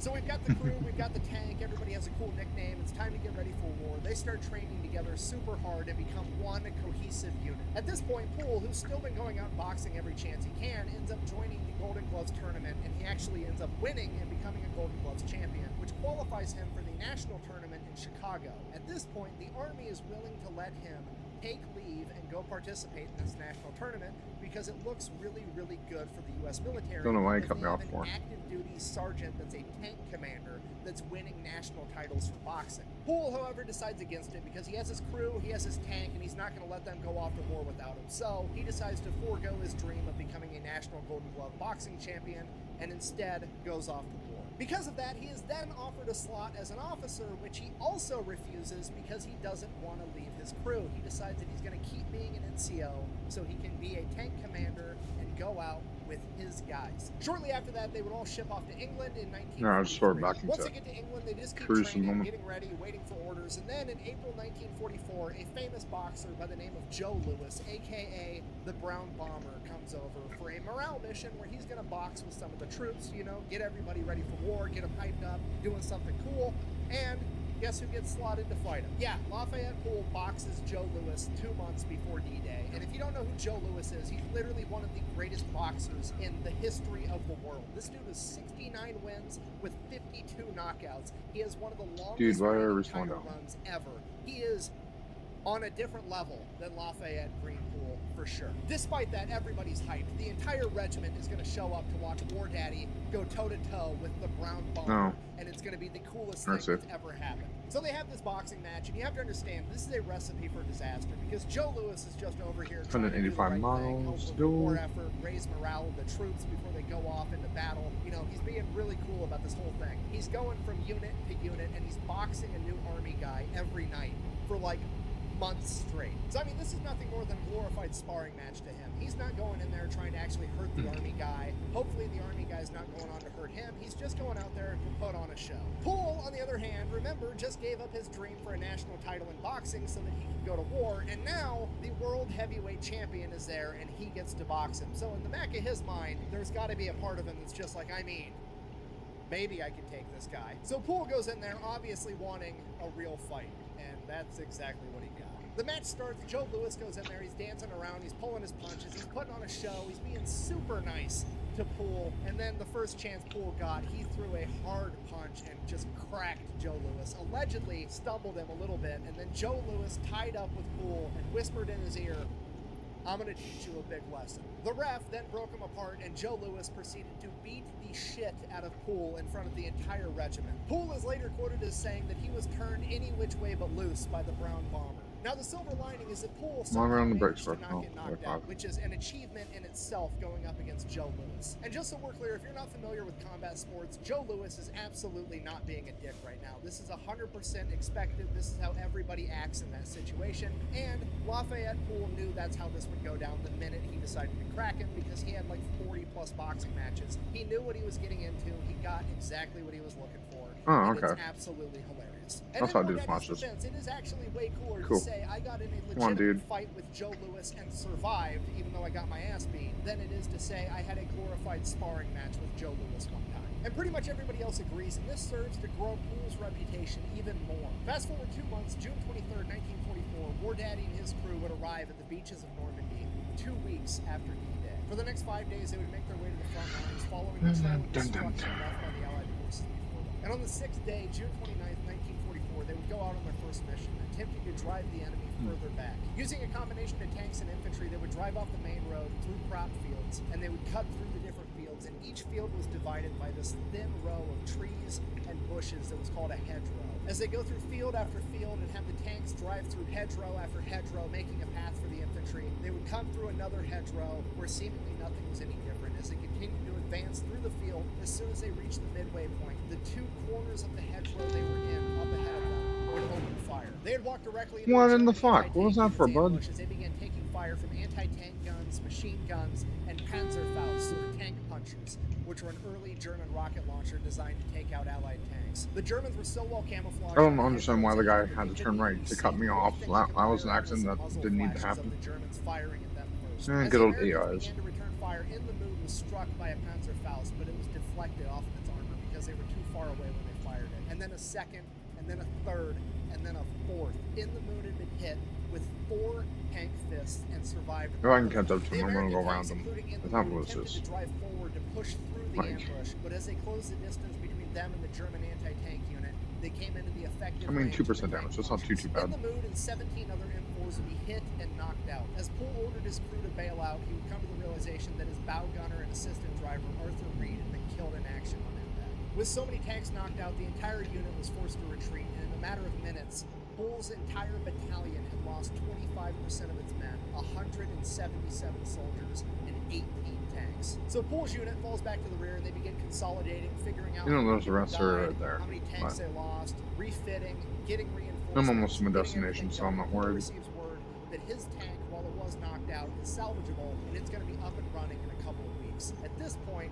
most tank crews would be like, cool, I'll take a couple of weeks off hanging out back here, not getting ambushed. But War Daddy and his crew are absolutely furious that their friend was just killed, and they want to get back in the fight now, not in 2 weeks. So Bull demands a new tank, and his chain of command, seeing that their golden boy wanted a new tank, turns and says, here you go, and they give him their very first version of the new Sherman M4, the M4A176W, with an even bigger gun that's more capable of going toe-to-toe with German tanks. They are then immediately given a replacement bow gunner and assistant driver by the name of Bert Close, a 19-year-old kid that looks like he just got out of a high school classroom. And for that reason, he is immediately given the nickname Schoolboy as they paint In the Mood 2 down the side of their new tank and go back into the fight. Poole said he learned more in that first 3 minutes of combat than he did in the 3 years of training prior to that. He took note of how the Germans put their main anti-tank guns in the corners of the hedgerows to triangulate fire at the middle of the field, and they waited until they got into the middle of the field before opening fire so they couldn't retreat back into the hedgerows easily. For that reason, every time they cut through a hedgerow, they would immediately use the main gun and fire on each corner ahead of them, and then rake everything in between with machine gun fire, attempting to ambush the enemy first. And this extremely slow, painstaking form of combat went on for the first fact I had the month, point just here, field dude. after Oh, field, dude. ambush after ambush, fight after fight. It took them a month to go 5 miles further into enemy territory. And this wasn't just Pool's unit, this was the entire military fighting tooth and nail for every inch of land that they got. Because of this, General Omar Bradley decided to launch Operation Cobra on July 25th. The plan was to bomb the enemy first, and then bomb the enemy again, and again, and again, and then roll in with tanks and take Not care the of one I what was wanted. left. On July 26, 1944, Operation Cobra will reach its apex when 3,300 Allied bombers dropped 14,000 tons of bombs in the span of 3 hours. Just for the record, so we're all clear, 14,000 tons is over 30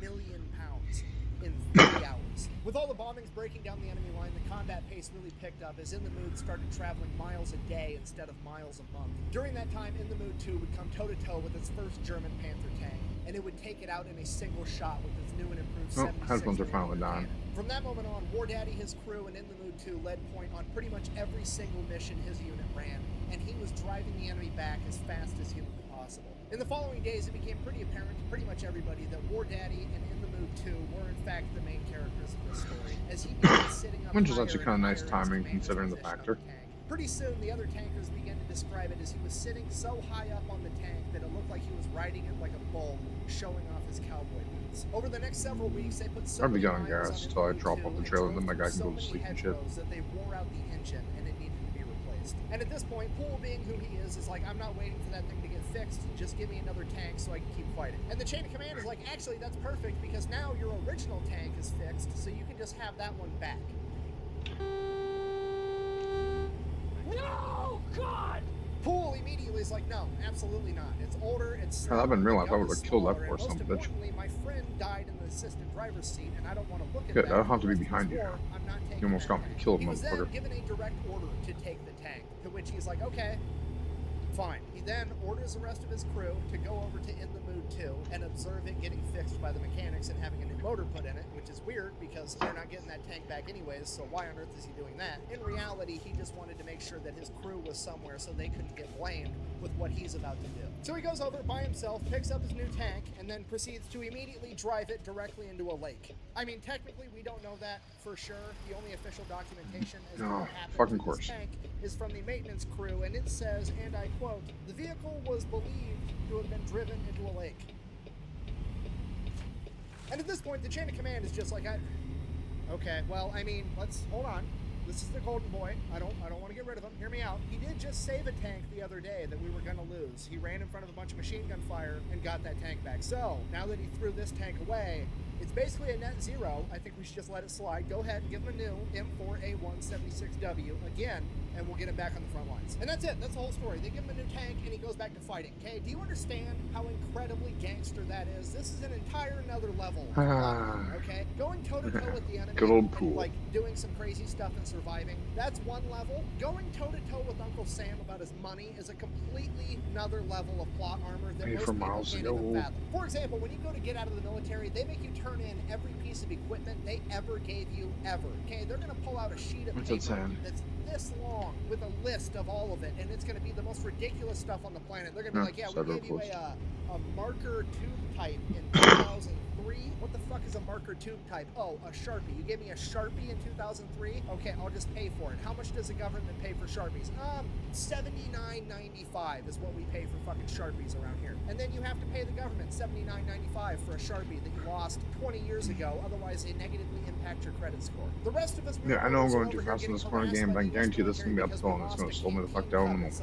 Meanwhile, War Daddy's over here waterboarding an entire tank and just walking away like nothing happened and nobody cares. This is an unprecedented level of plot armor. So that's August 16th. He gets his new tank in the Mood 3. August 17th, the very next day, they come into a humongous battle. They catch up with an entire German armored unit that has 12 Panther tanks. Luckily, the Allied forces at this point in time have air superiority, so they radio in for some planes, and they come in and they bomb the entire Panther unit. Then, after the planes drop a bunch of bombs all over them, then all of the American Sherman tanks I should never start to even bother advance. trying to do And then that. a couple minutes later, another group of American planes come. They were either P-38s or P-47s, depending on which source you want to read. Doesn't really matter. Either way, American planes come, and then they proceeded to bomb everybody, the American tanks included. And during this bombing run, in the Moon 3 and the tank next to it would both be hit. Luckily, nobody in War Daddy's crew would be hurt. However, both of the tanks were knocked out. At which point, the battalion commander orders everybody to fall back because I'm gonna things keep have my just foot been into it catastrophically wrong. in the moment until I Orders know his if it's men still to more all up bail or out not. and run back. Baby the driver and Jailbird the loader, both cool, dope. They hop out of the tank.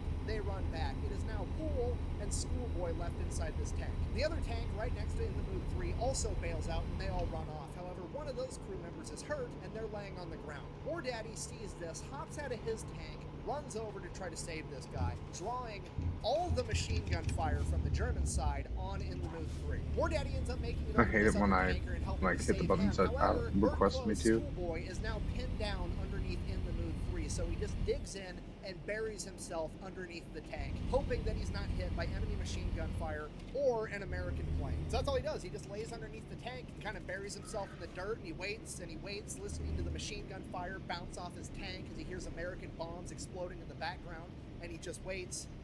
10 minutes go by, and suddenly somebody runs and dives under the tank, and it scares the shit out of Bert Close. And he looks over, it's an American, so he kind of relaxes for a second, but that dude doesn't see Bert yet. And Bert Close, Schoolboy, recognizes this guy. It was his friend from basic training that he hadn't seen in like 2 that's a sleep years. spot. And Close Oh, I'm so remembers on the close, first though. day of basic training, this guy got asked a question by really? the drill instructor, and he told the drill instructor, I don't know.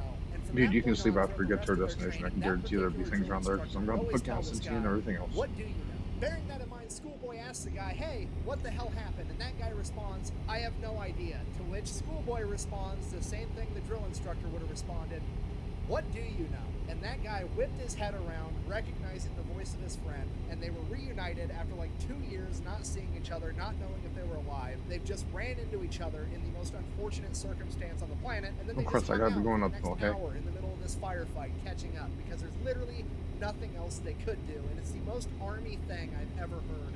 Ever. So while Close is catching up with his buddy, Don't War want Daddy to makes stop his at the way rest back to area. safety. I'm He too carries close. that injured tanker with him, and then he realizes that he's missing Bert Close, Schoolboy, and he was not about to lose another assistant driver and bow gunner, and he is ready to run back into hell to go get him too. He is then physically restrained and given a direct order to not. So like an hour goes by, Schoolboy and his buddy are just chilling underneath the remnants of In the Mood 3, waiting for the bombs to clear up. Finally, the German armor unit's forced to retreat. They get the all clear, the planes aren't going to be coming anymore, and then they just kind of get out from underneath the tank and walk back, and everything's okay. So I now did the not next want to problem wait. is that I wasn't in the In the Mood 3 is mood gone, they no longer have a tank. after that one guy. By that time, they had already replaced the motor in the Mood 2, and they were ready to hop back in that. So the next day, August 18th through August 26th, War Daddy and the crew of In the Mood 2 go ham. They spearhead every single I mean, in real life, mission, all it takes is one driving normal further will and not be going further off the side enemy into territory, wrecking fucking absolutely woodlawns, but anybody that gets in their way. since I'm in the Pool and game, the I Mood 3 are leading wasn't the waiting for the entire guy. 3rd Armored Division deeper and Get deeper my into foot down enemy into it. territory. During Whoa. this point of the war, Yes, dude, I know 3rd you're Armored tired. Division That's okay. earns the nickname the Spearhead We're almost to Division my because destination. they are leading the rest of the You know, military that was a bit into reckless. the fight Well, because that's they okay. are advancing so rapidly. It is literally the largest unhealthcare system in the world being spearheaded by War Daddy and his crew of In the Mood 2. They're pushing so hard, so fast into enemy territory that they start getting direct orders from the battalion commander to slow down and let everybody else catch up. There's accounts of In the Mood 2 taking out entire infantry companies by themselves, 250 men in a single day. And somehow, presumably divine plot armor, despite the fact that they are the first and sometimes the only one into a fight, they go completely untouched every single time. Then, August 27th, they come across a major set of train tracks, at which point they're all like, I got an idea, let's line the tanks up and wait. And that's what they did, and they waited. And they waited, and like 8 hours later, here comes a German train full of all types of cargo and equipment and tanks and armored vehicles rolling down the tracks, and a bunch of Sherman tanks just open fire, turning the entire thing into a shooting gallery, destroying absolutely everything on this train. At which point, Poole is like, cool. Now that I know which direction the trains are headed, I'm going to go get I the would next rather one. done He that. takes off heading Fuck the it. opposite direction that the train is going to be coming. So he's going to catch this train before anybody else. And sure enough, like an hour later, I'm not here making comes that corner, another am I? train headed in the exact same direction. It is now In the Mood 2 and this train going head to head as In the Mood 2 starts firing 76mm rounds into the engine of the locomotive. After 2 shots, it completely destroys the locomotive engine as the rest of the train glides to a halt. As they pull around and the rest of the train comes into view, there are 4 German Tiger II tanks on this train. They haven't even ran into one of these in combat yet, and there's 4 of them sitting dead on this train, but the Germans are running to get in the tanks to use them as artillery and get the guns aimed at In the Mood 2. And one of those German guns will absolutely destroy In the Mood 2.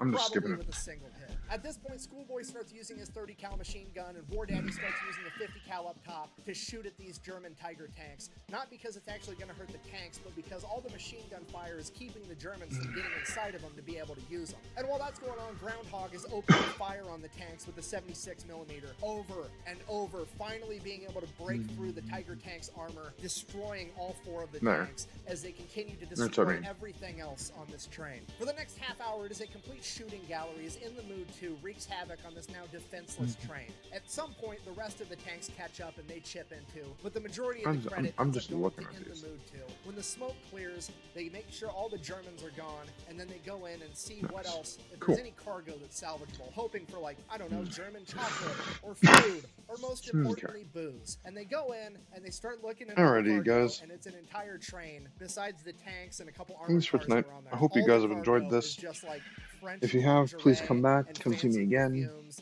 and a bunch of woman Yeah, stuff. just Basically, they screwing figured around, the having Germans fun, were just listening to loading up podcasts, and trains full of anything playing my they game. could So find of hopefully you value guys inside of enjoy. France and trying to Have a ship good it night. back by